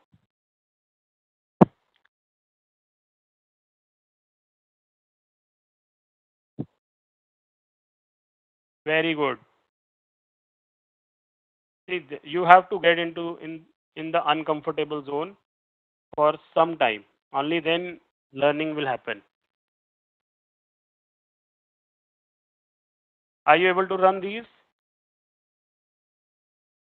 Okay, very good. Those who have run these commands, type S. Yeah, sure, Raju, I'll scroll up. Type S when you run this command. S for summary. As you run these 5 commands, type S, structure, summary, head, tail, view. Okay, fine. Now, there are some tips for importing files, and also I've shared a very good link for importing files. I want you to go through this link. Okay, now let's talk about some tips. Keep your file as simple as possible. Means your file should not have headers. I mean, headers means if suppose this is my tomato file, right? It should not have some blank rows on the top. Whenever you have to import any data set, it should not have any blank rows on top, right? Right, like this, or maybe on this side, right? Always start from A1. Whenever you have whenever you have a data set, it is best to start from A1. Okay, clear? Is this clear? Okay. Remove all colors and formatting. If your file is having formatting and colors, just remove them. You need a clean file to import into R. Okay, it is always better. Okay. Make sure you have only one header rows with short and simple columns. Fine. Avoid any special characters especially in the header. Avoid special characters. R will turn them into full stops. Okay. Sorry. Remove empty columns above. I just mentioned that, right? Above and to the left of the table. Empty columns are there, just remove them. Export the sheet to a plain text, comma separated or tab separated file, right? So better to take the comma separated file, tab separated, Excel and text. Okay. Will use this read.table and read.csv. Coming to that.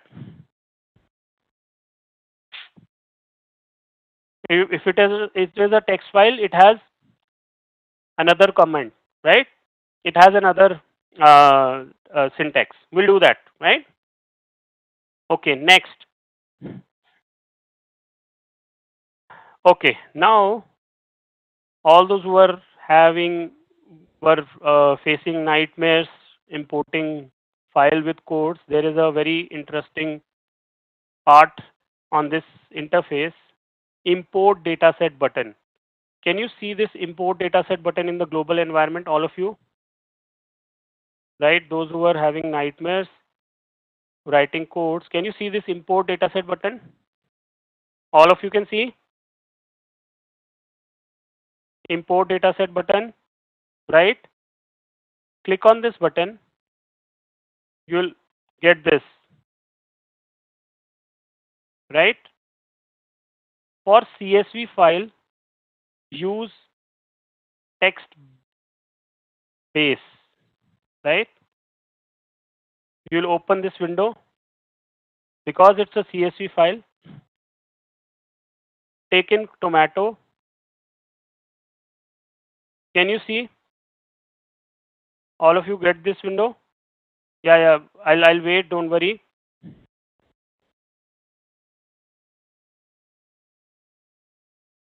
All of you are getting this window?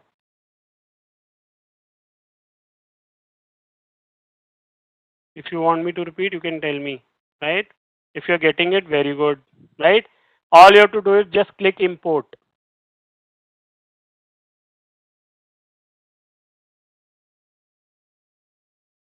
Are you getting it? Lucky, did you get it this way? Imported? Very good. Herman, very good.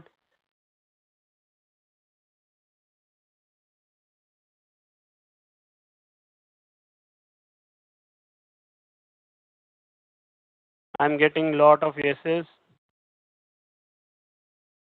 Lucky, click on import data set from text base. Pick up the file, open, scroll down in this window and just import. Hit import. That's it. Okay, now see, you have imported this file, right? Notice it will appear here, right? You can give a name to this file. Now, since you have imported, I will give a name TM1. Just give a name TM1.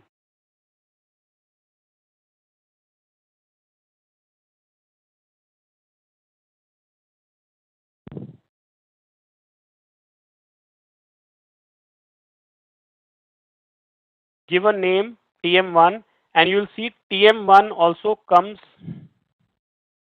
Lakshmi, I'll just check, right? Just give me a minute.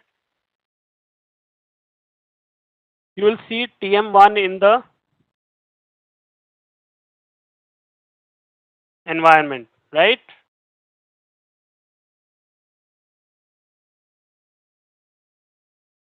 All of you got it?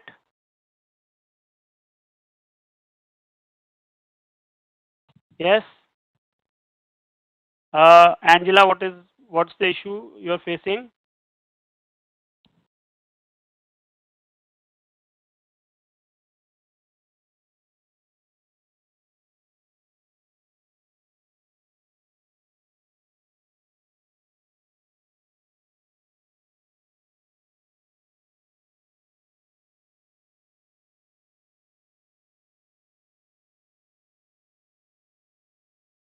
When you clicked import, you don't see that in the environment.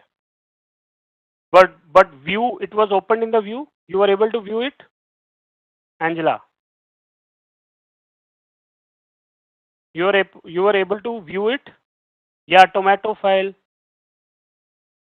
No, you were not able to view it also.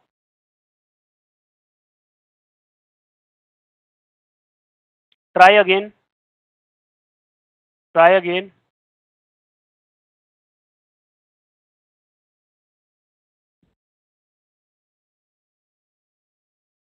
Sachin, then you can right now just see the session, right? And later on, just view, when the recording comes in, you can practice. Okay? I don't know why this issue is with you. It is coming because everyone has inputted. Everyone, I've shared it in the same Google Drive. Okay. Now, what we are going to do is to read a Excel file. To read a Excel file, we need this package, right? Read Excel. I want you to download this package using command install.packages read Excel. Install.packages. In quotes, you write read Excel and run this. When you run this, you'll see a script running in the console. Can you see a script running in the script runs in red? See, Yes, this script, it means your package is being downloaded. Okay, when this script runs, it will end with a message that package has successfully downloaded, something like that, right? Please run this.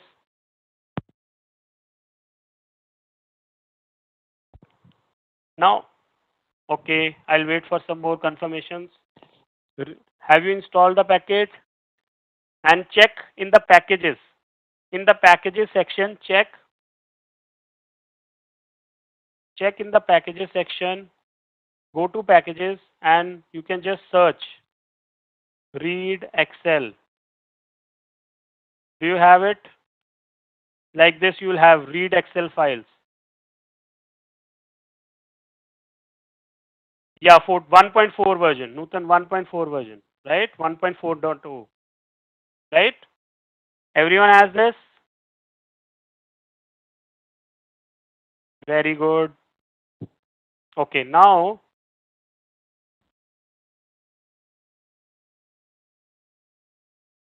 what is the error coming for you, Lakshmi? Okay, now see, your package is saved in the system. It is there. Object read Excel not found. Lakshmi, I think you have not run the command properly. Put this in read Excel in double quotes. Put this in double quotes. Okay, fine. Now, when you have downloaded the package, it is not ready to be used. It is saved in the system, but not ready to be used. It is asking you some R tools, right? Who is this?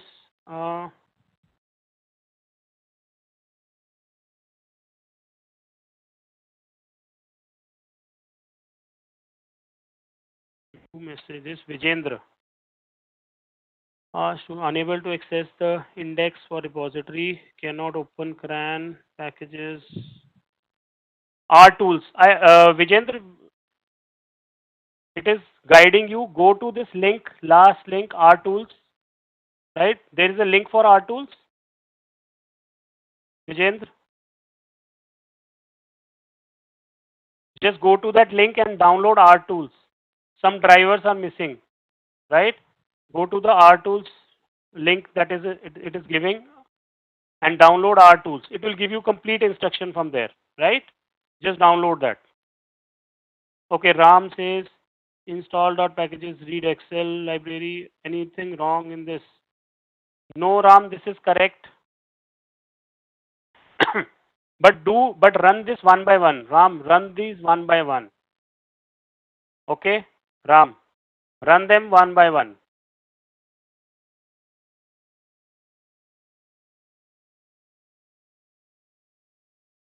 Okay. Now, library. Once you have downloaded the package using install.packages, library read Excel is going to activate my package and make it ready to be used.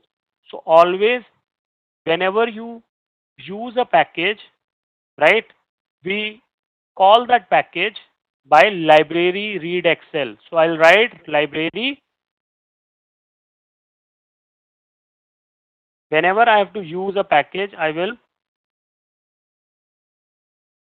use library and then I mention the package in it. Okay, and run this.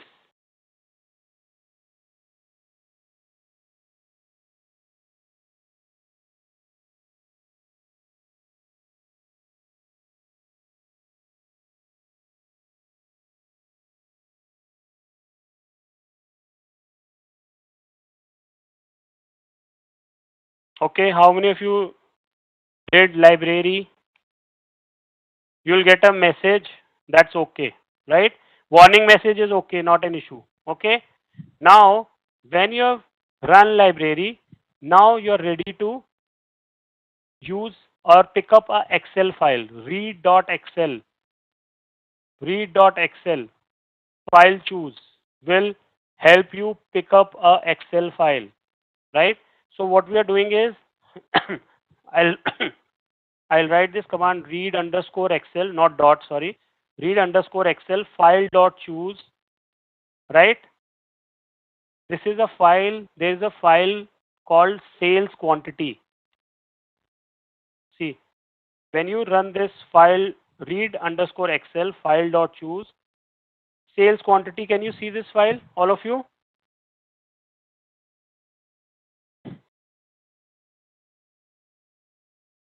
How many of you can see sales quantity file, sales underscore quantity, type S?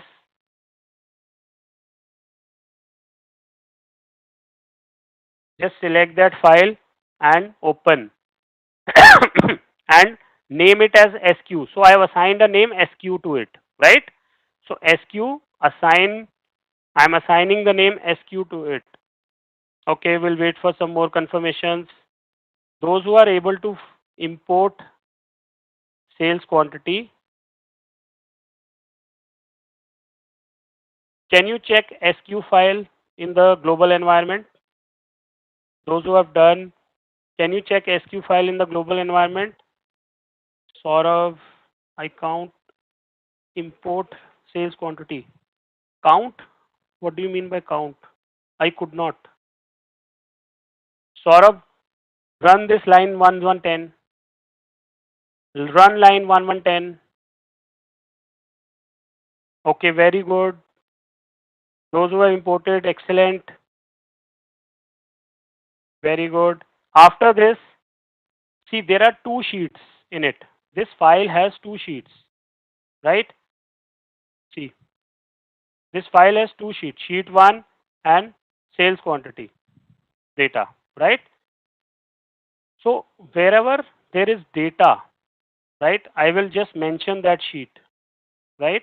If I mention it sheet 1, see what will happen. If I mention sheet 1, see what will happen to SQ. If I view SQ,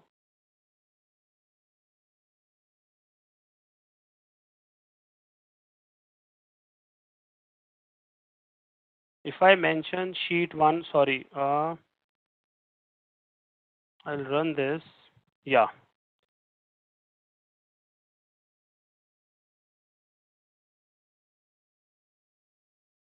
See, is this coming? Sheet 1, if you mention sheet 1, is this small table coming? Saurav, you're not, it is not coming, Saurav, because your file, when you use file dot choose, sometimes the Explorer window is opened here. Check. It will be blinking.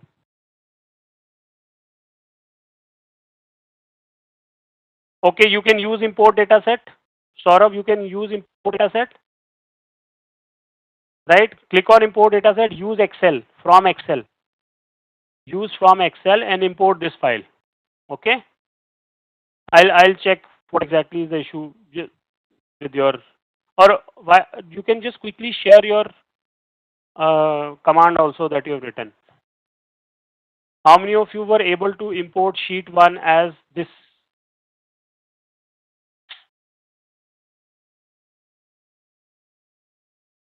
Yeah, read underscore Excel. Did you import the package, Saurabh? Did you import the package? Then how, why will read Excel work? I told you this read Excel is coming from the package. Read Excel. Read Excel is a command for that package. So that is why it is not coming for you. What is the use of giving sheet 1? Yeah. Bharat, good question. See, Bharat, I have deliberately added sheet 1, right, just to make you aware that if there are two sheets, we can mention the name of the sheet. Okay. I have deliberately added this just to make you aware that this, you can also select the sheet that you want to import. Okay, Bharat.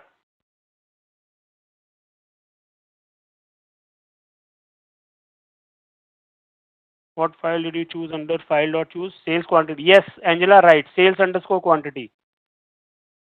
This one, sales underscore quantity. Okay, Bharat, what I'm saying is, usually you have data sets like this, wherein you have only one sheet, right? Right? But what if you have two sheets and there was some data in second sheet and I want only second sheet? Suppose, right? So I can mention the sheet also. That is what I want to say here. That is what I want to make you learn, that you can mention the sheet also, right? And pick up the data from a particular sheet. I don't see anything appearing in the global environment. Jordan, you don't see, for which command are you writing, Jordan?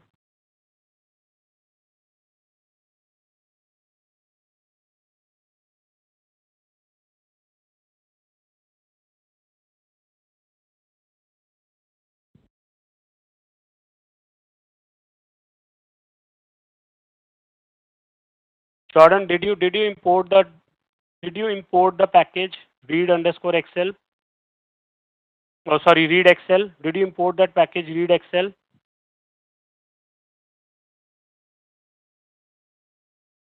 Check in the packages. Do you have read Excel? It's active also. Did you use library and read Excel?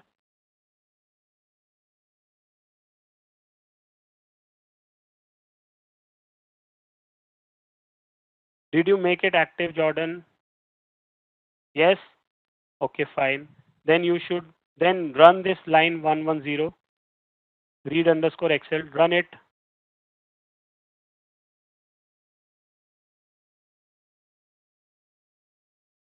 Why is it taking so much time? It should not take that much time, Lakshmi. It will just hardly take seconds to import, not even a second. These are very small data sets. Sudha, can't view SQ. Done. Okay, Sudha, no, you don't, did you run this S 110?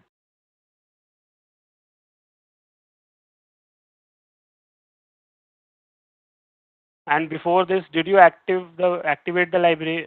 Did you activate the package using library? Sudha, I'm talking to you, Sudha. Type library if you have done, if you have. Okay, fine. Let's continue. Right? Okay. So is it okay taking the data from a sheet? Right?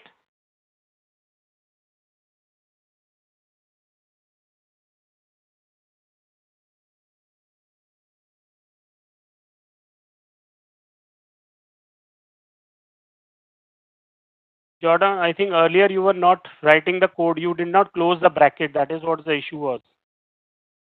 Right? Anyways, now let's continue.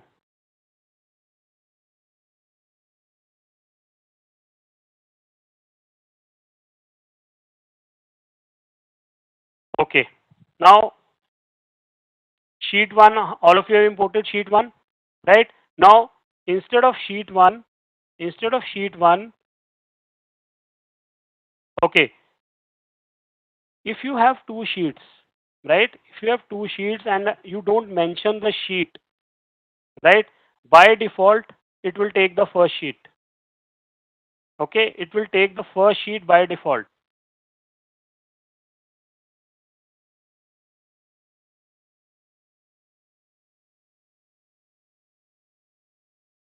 So you can run this 116, run 116,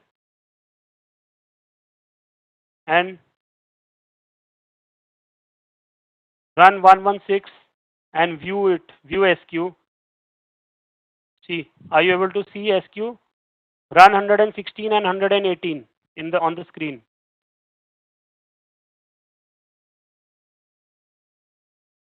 How many of you were able to do till 118? Just type 118.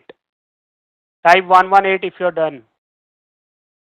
Till if you are able to view, type 118.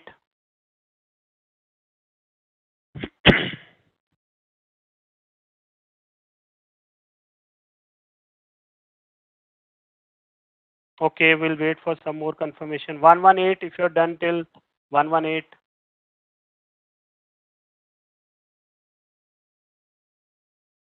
Nisha, what is the message you are getting? View says head table 2. No. You run view.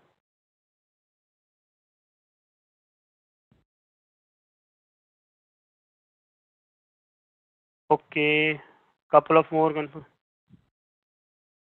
Terminated. If it got terminated, just reopen it. No issues. I think you are trying too many commands, so it might get terminated. Okay, fine, Nisha, that's okay. Okay, continue. Let's continue. Very good. So now reading a text file from a text, as I said, see, I have given you all the formats. Text. This is a text file, right? In this has a tab delimiter. This is a tab delimiter means it is the numbers, the data is separated by tabs. It's a tab delimiter file. Okay, and in a tab delimiter file, right, I will use separator with, this is a tab delimiter. This is called tab delimiter. Forward slash and T. Try 136 and 137. And I will use read dot table. So whenever I import data from a text file, I use read dot table. Okay, I'm sharing this. Just try this command. I'm sharing this. Try this command which I've shared.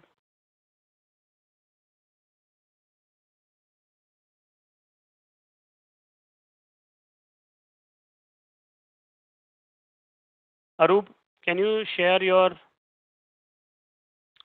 command that you have used?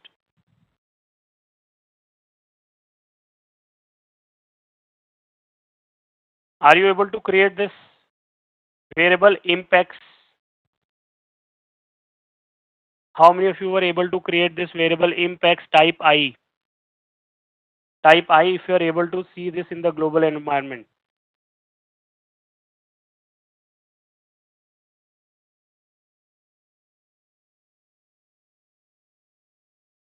So this is tab delimiter. Whenever you have a text file, you will use separator with this tab delimiter. Okay. We'll wait for more people to do.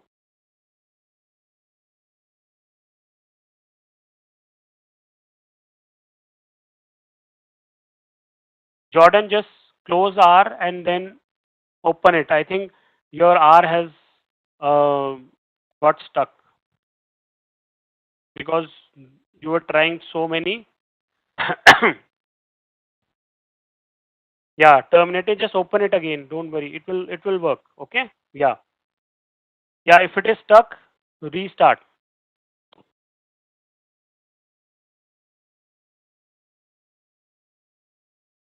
Impacts.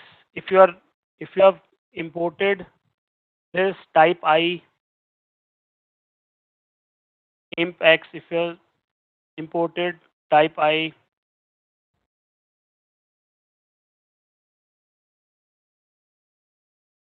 Angela, if it is stuck, you can just close R and open it again.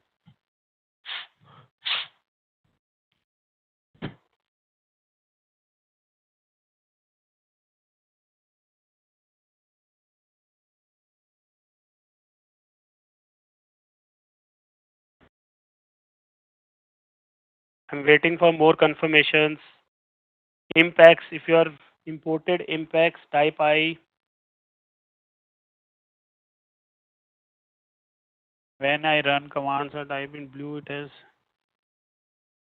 my commands are typed in blue as it is.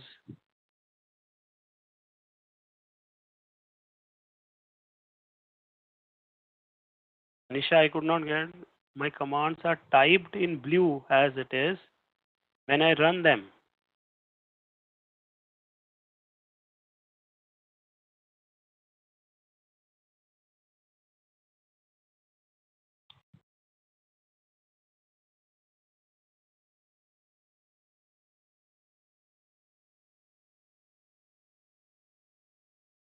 Yes, reopen it, Nisha. Just reopen it.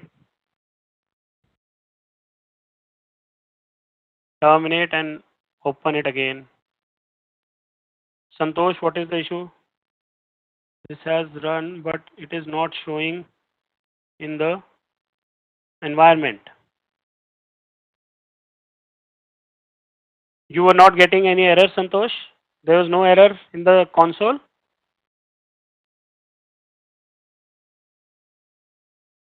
Yeah, no error. But it is not showing in the global environment, right? Okay, Jordan has done very good. Just reopen it, Santosh. Maybe you can just close and open the R again and try it. Okay? Just do it.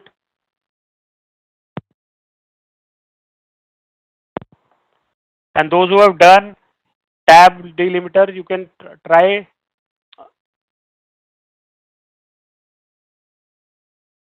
pipe.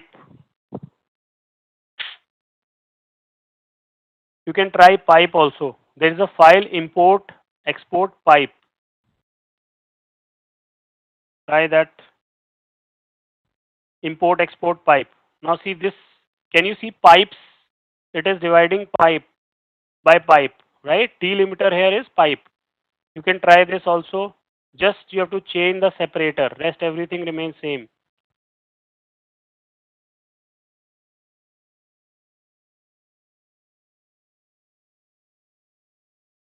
Try the pipe, and if you have done the pipe, type P in the chat window. P for pipe. Those who have done pipe, type P in the chat window. Okay, very good. I'll wait for some more confirmations.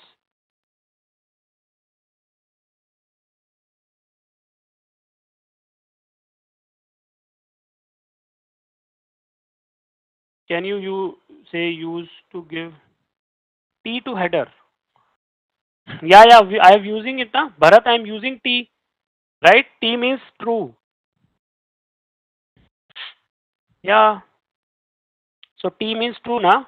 So I can write true or T. It's the same thing. Okay.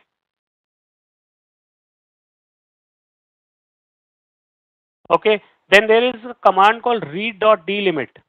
It will automatically understand the delimiter. Okay. This will automatically understand the delimiter. Right? Try read.delimit. Cannot open the connection. Arup, can you just maybe close R and reopen it? Ideally, you should not be getting this message. Just reopen it and try.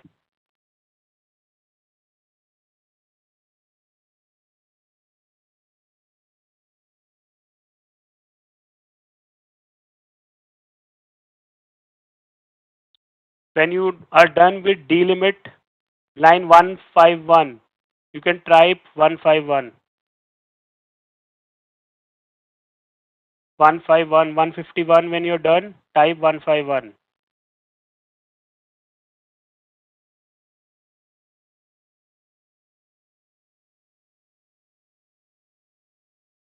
So these are some of the most used importing ways, most used ways you can import files. Okay. Import.dataset in the global environment comes very handy when you have bigger dataset, right? So I'm waiting for I'm waiting for all of you to try 151, line number 151. And those who have tried 151, just type 151 in the chat window.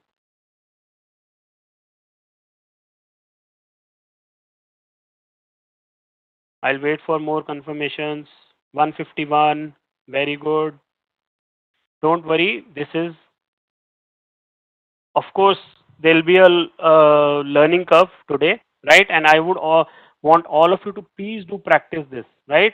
Because going forward, you should be seamless, be able to import files because we are going to work on models, right? We will not spend more time on importing files. Today, I'm going slow on importing files so that all of you gets hands-on practice, right? Okay, 151 done. Very good. Okay, then, yeah, after this you have assignments. Good, right? So Couple of assignments are there, right? You can try these assignments. Okay. Share the Arup, it is just get working directory only. After that, Arup, after get working directory, right? We use set working directory, right? Set working directory is you are setting the working directory. That okay, this will be my working directory. I will be working from. Jordan, please put the question, right? Okay, right? And in set working directory, you mention the path. You mention the path where you have the data set, copy this path, right? Copy this path and just reverse the forward slash or make it backward slash and then run set working directory. Arup, if you will try, you will get it, right? Don't worry.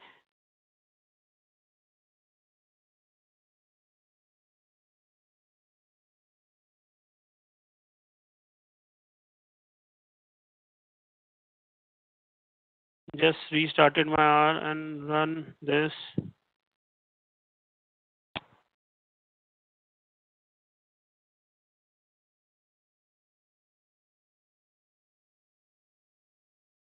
Herman, did you run that? Have you run that? But it's not coming, you're saying, right?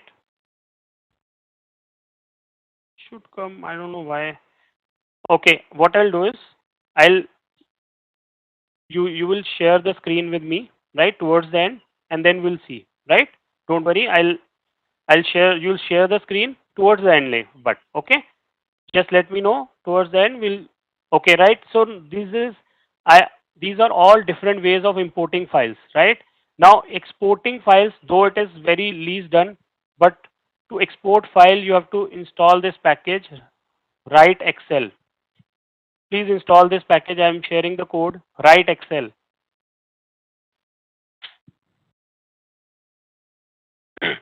Okay, don't worry, Lakshmi and Harman, both of you, you just stay, right? And towards the end, I will take one of your, you can make your screen, I mean, presenter, you can take the presenter rights and show it to me, right? I'll help you, both of you, right? Okay. I have not forgotten you, Lucky, not at all. Not at all forgotten you. But what I can see, I think you will have to practice. Did you practice last 2 days? Tell me honestly. I can see I mean, the questions you were asking were from the first class, first session. So please, yeah, exporting I am teaching. Exporting, write Excel. Download the package, write Excel, library, make it active, right? Okay. Now there is a data set called Iris. Write X1 you have written. It is XL. Check. Is it 1? Rushikesh. Please don't make these mistakes. Okay. Okay. Data Iris. There is this Iris data set. We will be using it very often. Right? Iris data set.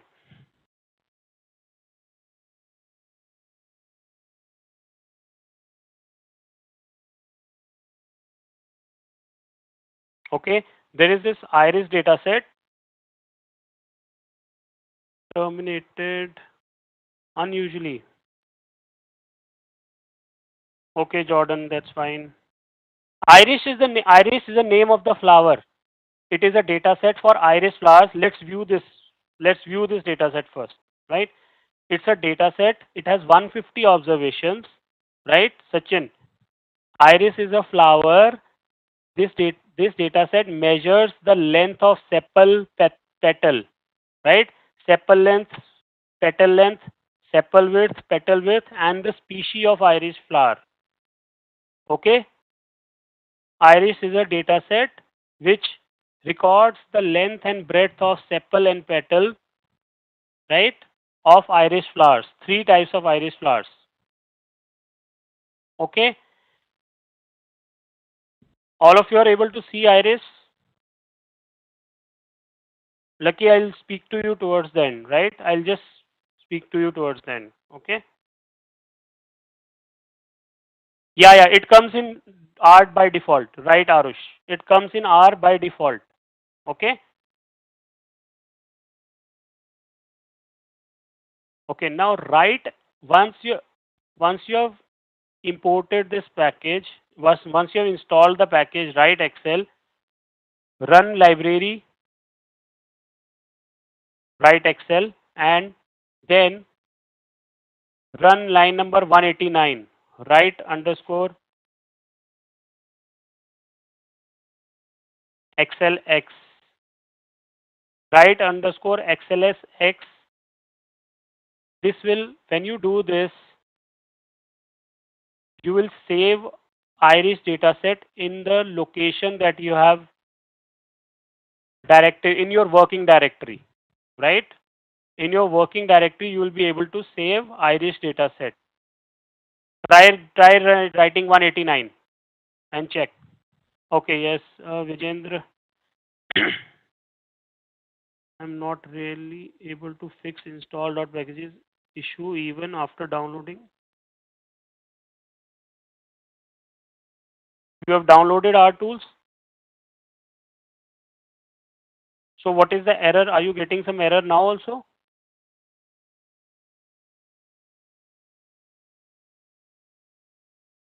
Okay, don't worry. I'll ask you to view, just share your screen, right? Just give me 1 minute, because after this, I think I'll take up all doubts, right? I'll take up all of your doubts. Will not proceed further, right? So just hold on. This is the last part. How many of you were able to get XLS Iris? See, can you see Iris? It was published today only. How many of you were able to get Iris dataset in your working directory? Type I. Type I. Okay, good. Right? So that's how you yeah, sure, Raju. I'm waiting. I'm not going any further. We'll stop today, right? Too many doubts. I'll take up doubts today, right? Okay. So write is, after that you can just explore write, right? There are different ways you can write. Explore. You can just explore write further, right? Okay. Now I will take up doubts, because I think there are too many doubts. First, yes, Vijendra, can you share your screen? Because I think it will be better I take doubts, else tomorrow you will not be able to continue. Okay, Vijendra, are you there? Yeah, Saurabh, just hold on. Vijendra, are you there? I am giving you the presenter rights, right? Please share your screen. I think you should be able to speak also. Share your screen. Vijendra, can you speak? Do you hear me? Yeah, I can hear you. Nice. Okay, so Okay, I'm just going to the app here. Yes. What is the issue? Yes, tell me. So if I run this, install.packages, read Excel. Read so Excel. Wait, just hold on. Yeah. Cannot access to CRAN Studio. There is some issue. Is there an internet issue with you? So I am actually doing it on my company laptop. Do you think would that be an issue? Yes, definitely that will be an issue. Okay. So you want me to use another laptop, Yes, my personal laptop? Okay. Yeah. There is some issue there. Yeah. That is why. Okay. So you can just check that, right? Okay, Lakshmi, and who was the other person having the same doubt? Lakshmi and? Yeah, Saurabh, just hold on. Okay, Vijendra, can you just, okay, I've taken back the, Vijendra, can you make me the host? Just click on my name and make me host. Okay? Yeah, sure. Yeah, thank you. Yeah, that is the issue. I got it, right? That is why you are not able to, because you know what happened is, on your Office system, these websites, these are open sources, right? So they are not, they put a kind of a debarred. The Office system is debarred from accessing it. Okay, Okay. that is why. Okay. Okay, thank you. Thanks, Vijay. Yeah, Lakshmi, Harman was the one. Harman, are you there? Harman. Okay, both of them. Saurav, yes. Saurav, what doubt you have?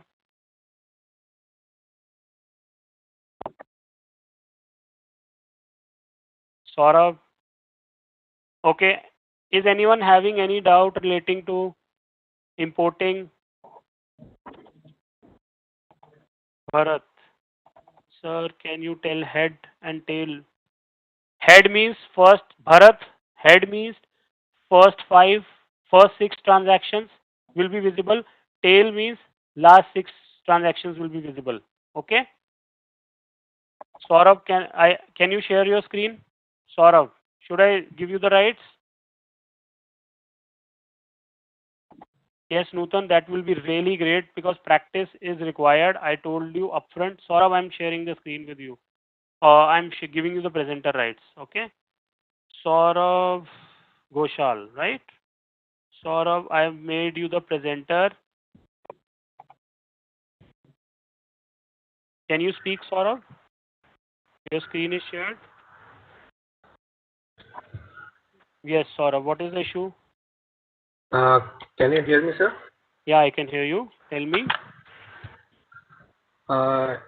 Yes, sir. So from here, Where? from the part 82, okay, sorry, 78, okay, I am running that file, Could but not find it read says underscore error. Excel because you have not run line number 74 library. You did not call that package. You did not make it active. Sir, Activate it. I've done Now, it now. 3 Okay, times. now. Okay, now you do it. Okay, now read Excel, right? No, no, no, no. No need to. This is only for help. This is only for help. Okay. Right now, you run this. Yes. See, it's running. It's running, but sir, Yeah. no, nothing is You're not coming getting to the choose. window. You're not getting the window, right? Exactly, The yes, sir. window. I told you, window will come in the taskbar. Can you see the taskbar? Just click anywhere on the taskbar, or just do tab alt tab. The window should appear. See, sometimes the window is open at the back. Yeah, Yeah, there. yes, Then sir. you got it. Okay, clear, Yes, sir. right? So please pass back the rights, presenter rights, right? Got it? Uh, yeah. 1 minute, sir. Then after that, if I am running this part, okay. Hmm. It's running. See, Yeah, it's running. That at that time it was not running. Sorry, sir. it was running. It's just that the window opened at the back, right? Now Okay, okay. you use alt tab and you were able to find it, right? It was Yes, running. sir. Yes, sir. Okay, fine. Okay, Yes, no sir. problem. No Yes, sir. problem. Okay, fine. Okay, next. Um, Anyone is having any doubt further? Okay, no doubt. Then in Sir, that case, yeah. how Can you? should I get back in Yeah. the? Click on my name and make me the presenter. Thank you. So don't worry. See, whatever you're facing right now, right? It's just that you have been put into some learning zone, right? So don't worry at all. Just a little bit practice will make you comfortable. Okay. Yes, Raju, tell me. Yes, which part? Raju, should I? Yeah, sure. Definitely. I'll share this. I'll give you the rights. Okay. Don't worry. Raju, Elton, Raju. I can't see your name. Is it there? I can't see your name.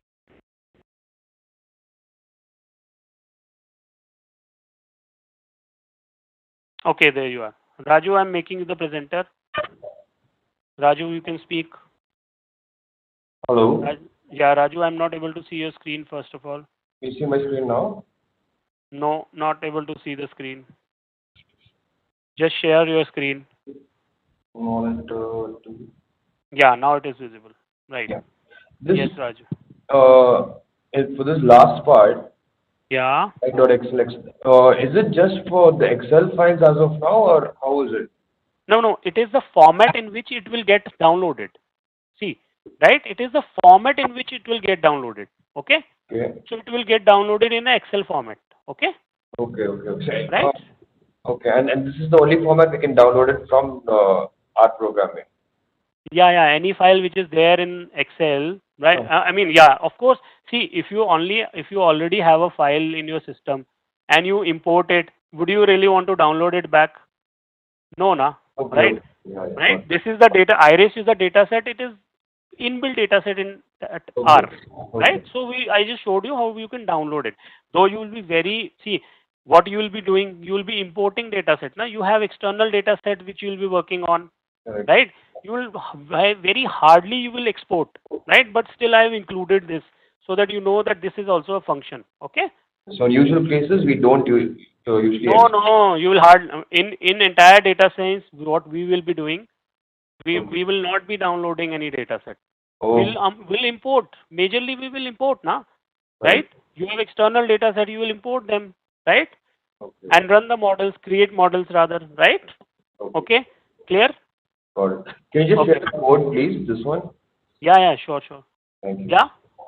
Yeah. Sorry, I could not get that. Sorry. Did you say something in the end? No, if you can just share the last code where I was trying to get this, the line number 120 which you had in your. I'll share it. I'll share it in the window, chat window, right? Don't worry.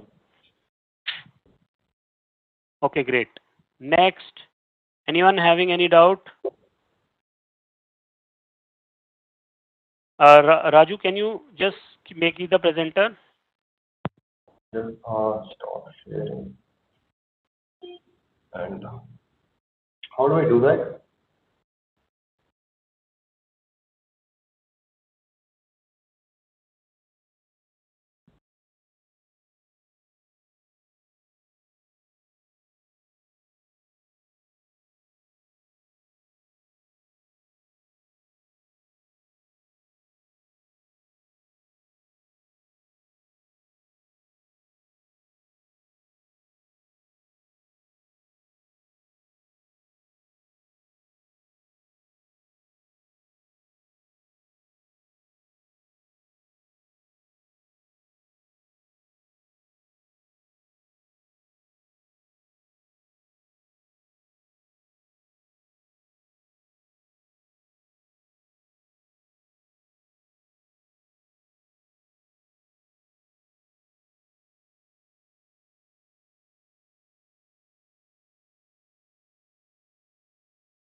Sachin, I'll talk to you towards the end, right? I'll explain it and I'll just talk to you in the end. Okay. Okay. Are you able to hear me, all of you? Am I audible? Yes. Okay. When you have imported the data, what do you do with the data? Analyze. You have to analyze the data, right? Right. So analyze is called data munging or explorative. First we do explorative data analysis, means we try to first understand the data set that we have just imported, the three or four data sets that we have imported. Do we really know those data sets? Do we have insights about those data sets? No, we don't have, right? So explorative data analysis, exploratory data analysis, right, also called EDA, means we understand our data. How many records does it have? What are the variables, right? How many missing numbers? How many NAs? What are the target variables, right? What are if there are any outliers? What are the different data types, right? All these things we try to understand so that we have a understanding about the data. Is that clear? Right? Also, data munging is a technique of transforming the data from an unusual format to a more useful format. Means we try to make the data set more easy to use. for the tool, right? See, when when you're importing the data is coming from some outside source, right? It will not be fit to be used, right? There will be some NAs, there will be some, like we just saw in one of the data set, there were 24 columns, right? Because what I had done, I had just deleted last 12 columns, but they were still, I did not delete the columns, I just erase the numbers, right? Okay, so all this we have to do data cleaning, we have to understand the data. That is called data munging, data analysis, and explorative data analysis. Okay, so there are some packages and functions. Aggregate is a very powerful function. Table is a very powerful function, and then there is a package called dplyr, right? We are going to do these three. Table, I have given, it's a different form of a data frame. I have given you details about table, but that is not in the curriculum. Okay, so we will not do table, but we will do aggregate and table. Okay, so what does data munging and EDA helps us in understanding? How many records, what are the variables, target variable, are there any missing values, is there, what are the different data types, are there any outliers, right? Distribution of each variable, how remember the four quartiles, it helps us in understanding the distribution. Yes, box plot, do you remember box plot? Yes, so distribution, then we also try to visualize just to get an idea how how each of the data is viewed, right? We do data visualization. Summary statistics, now you know how to, what is the command for summary statistics? Summary, remember we did summary, right? And structure also, right? So these are the things we do to understand the data. Okay, okay, so I want you to download this, oh sorry, install this package ggplot2, line number 24. I am sharing the command, install this package ggplot2.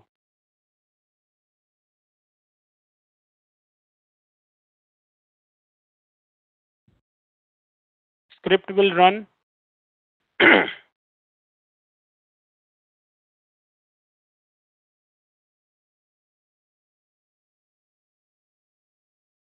And I want all of you to check also in the packages whether you have ggplot2 or not. In the packages, search ggplot2.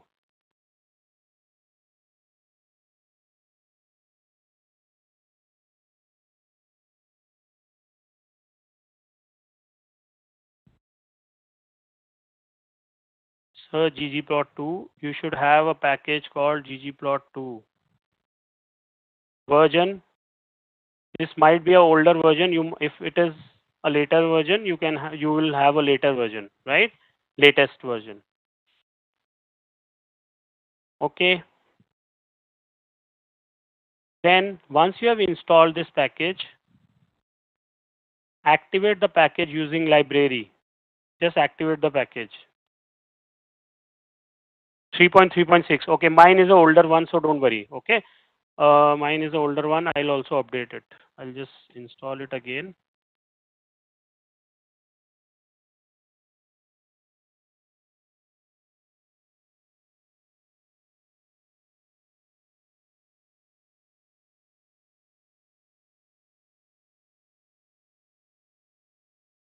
So 3.3.6 is also installed for me. Okay. Okay. Now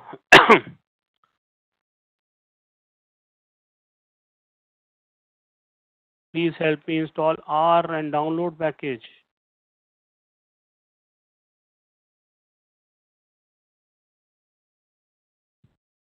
Did not install.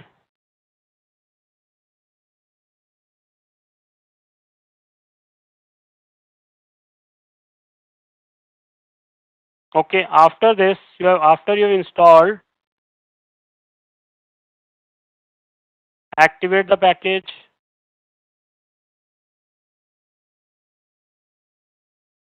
And if you want to check the data set, if you want to check the data sets that are there, I don't know why this script, yeah, it's getting installed. What happened? Installing source package is moving data. Okay. It's taking some time for me to install, maybe updates. Yeah, now it's updated. Fine. Okay. If you want to check the data sets that are that are there with R, type data.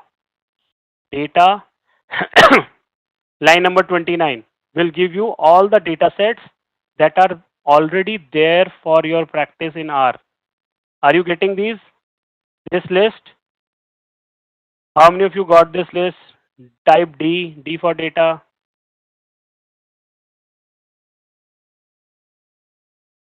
Okay, got this list? Then this is a second, it will give you package wise. Okay, you can try this as well. I'll share this command. This will give you package wise. Now, I hope all of you have activated the package ggplot2, right? After that, type data diamond. Data in double quotes, type diamonds.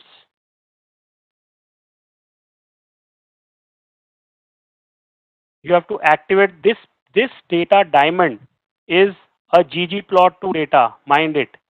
It's a ggplot2 data, so it will only be activated only when you have activated ggplot2. Data diamond will come only when you have activated ggplot2. Okay.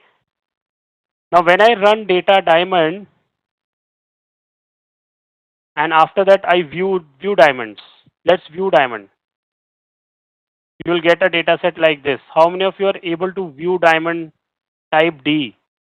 If you are able to view diamond data set, type D. Okay, very good. Harman has been able to do, Arush, Bharat, Nisha, Jordan. And can you also, I want those who have done, just structure and summary. Do structure and summary of this. Very good. Structure, summary.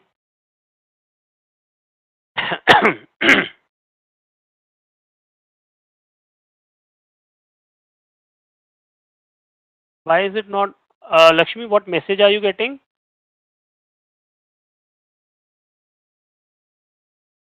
For diamond? Console? No, no error in console. Okay. Okay, just hold on. We are just completing the class. Then you can share your screen. Okay. Structure summary done. Very good. Head also, view, all this done. Right. Okay. I think then we will continue tomorrow. Right.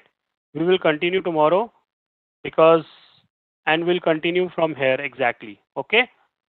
So please do practice. It's a humble request. See, otherwise loss will be yours if you don't practice, especially today's, and you will be slow in importing files. Loss will be yours. Okay, so please, because when we are going to run models, I will not come back and explain how to import dataset. Let this be very clear. If you ask me there, sir, how to import dataset, I will not take that query later. Okay. Yes. Lakshmi, are you there? Raju, just hold on. Just hold on. Okay.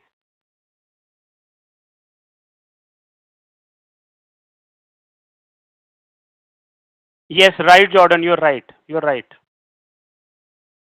Lakshmi, I'm just unmuting you. Okay. Oh, sorry. I've made you the presenter. Yes, Lakshmi, you can speak. Lakshmi? Yeah, can you see my screen, sir? Yeah, I can see your screen. Yes, quickly. Can you share? One second.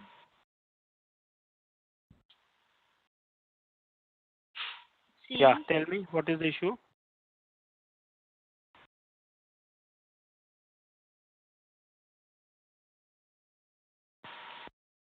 Lakshmi, what is the issue? Today's session is done. Those who have done, those who want to leave, you can leave. Okay. Lakshmi, can you speak? Diamond is coming in the global environment. See, can you see diamond in the global environment? Yeah. Just do a view. Just view it. View it. Do a view. Capital V. Capital V. Take capital V. Yes. Diamond. Just check. Yeah, it's there. Okay. Lakshmi, is that clear? Lakshmi, I'm not able to hear you.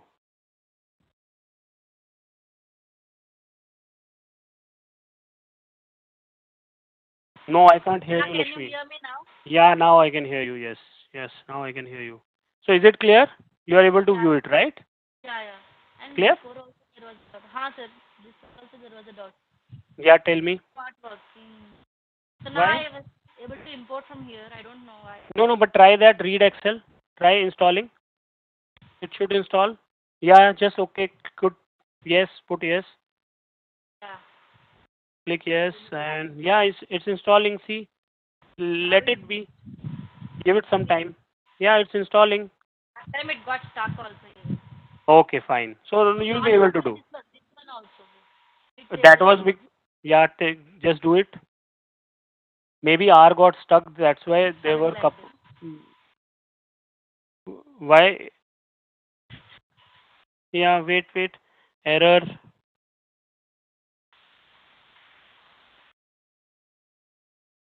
Cannot open connection. Warning. Cannot open file txt. Okay. txt file it cannot open. You know why? What is your working directory? Check WD. Use get working directory. Line number 38. Run this. Run line number 38. Yeah, See your working directory is document. You don't have a file. Your working directory should be set for this, na? Otherwise yeah. use file choose. Otherwise use file choose, na? Choose Yeah, understood. file dot choose. Got it? Yes, Okay. sir. Fine. Okay. Okay. Great. Goodbye, everyone. And please practice. We'll continue tomorrow. Okay. Yeah, Saurabh, tell me. Can you please reply to my yes? Tell me. Do you want me to share your screen? Saurabh, do you want me to share your screen? Saurabh, I am not able to get your response. So, okay, Raju, I'm there. Yeah, please put your question. You don't have to ask question unless until you really want me to. Wait. Saurabh, I'm making you the presenter.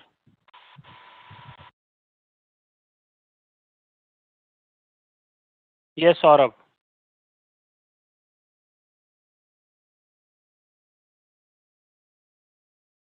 Saurabh, I made you the presenter. Diamond is a inbuilt data set, Raju. It's a data set inside R, okay? And with no, it's with ggplot too. That is why we downloaded ggplot first. Okay, Raju? Hello, Yeah, who is this? Saurav here, sir. Can you hear me? Saurabh, I can hear you, but I can't see your screen. So how to share the screen, sir? Click on your name and make yours and press. Okay, sorry. Click on share in the menu and share your data set. My desktop. Click Share on my desktop. Share desktop. Right. Okay, can you see it now, sir? Yeah, I can see your screen. Yes. Sir, I'm not able to download and view this R programming. I have raised a ticket on the 3rd, but no one has responded till yet. So, Is this your office laptop? no, that's my personal laptop, sir. And I have tried doing it from the LMS ways it has been asked to do, but I'm not able to do it, sir. So you can please help. Okay. Go to Google. Ask to. Okay. Go to Google quickly. Download R Studio. Download R, right? Download R. First, download R. Now, these are the things you should have asked me in the first. Anyways, now. CRAN. Go to first link.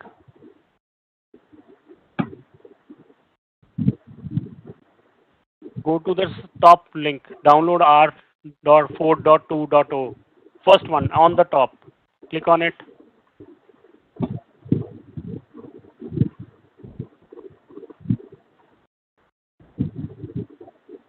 It's downloading already. Right. It will take some time. Okay, now go open Google again. Let it download. Open Google again. Download R Studio. Type download R Studio. That's okay. Yeah. Pick that up. Go to first link. What was there in this? I didn't. I mean, what was so complicated? Okay, download. Go down. First one, free. Click on download. That's it. You will be able to download. Okay. Go to this install R. It's clearly given. Download R Studio for Windows. Click on that. Yeah, that's it. So it will it's configured and it will there on my desktop, right? Or I'll have to place it in the desktop. Yeah. That's it. Okay. Fine. Okay, sir. Okay. A lot of thanks, sir. Goodbye. Thank you. Can you make me the presenter? Saurav. Yes, sir. Can you make me the presenter? How to do it, sir? Click on my name. Thank you. Okay. Lucky, can you share your screen?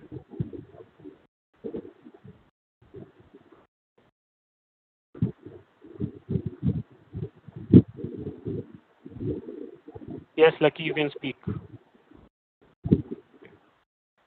I really don't know what's going on. I need Because I think I can easily make out you were asking me questions which I told to practice in the first session, right? So today is the fourth session, the first session of R, right? So I think you need more practice. I'm not saying everyone has their own speed. See, understand, everyone has their own speed, right? Maybe you need a little bit more practice, right? So what was the issue? Where were you stuck? Tell me. Okay. How do I get those access to the file that contains the Can you be data? a little bit louder? I'm not able to hear you properly. How can I access the data? To import data. Yeah, click on import data. I'll help you, right? Click on text. First one, text base. Yeah, click here. Yes. Right? Now pick up the file where you have saved the files. Where have you saved the files? The folder which has the file. No, you have to. With this, you will be importing the data set. I've not saved the file. I don't know. Did you download it from the Google Drive? Yes, let me see. Desktop. See, I can't still find folder. Yes. Can't find. Okay. Find it. No problem. That's okay. First, I think you don't have the files. Just download the file, right? Okay, and then use import dataset, right? Okay, you will open an Explorer. From there, you can browse it and go to that folder and pick up the file which you want. Okay, you can try that. Try it today, right? And also, I would suggest, Lucky, please go through the recordings. Go through the recording, not today's, previous recordings. Today, please go through the previous recordings. Okay? Is that clear? Okay. right? Go to the previous recordings, because I think you have to. I would suggest you to brush up whatever we have done. Okay, so that will really help you speed up tomorrow. Okay. Okay. Okay, fine. Also, download the data set. Download the data sets from the folder in the Google Drive. Okay, great. Then goodbye, everyone. I'll see you tomorrow.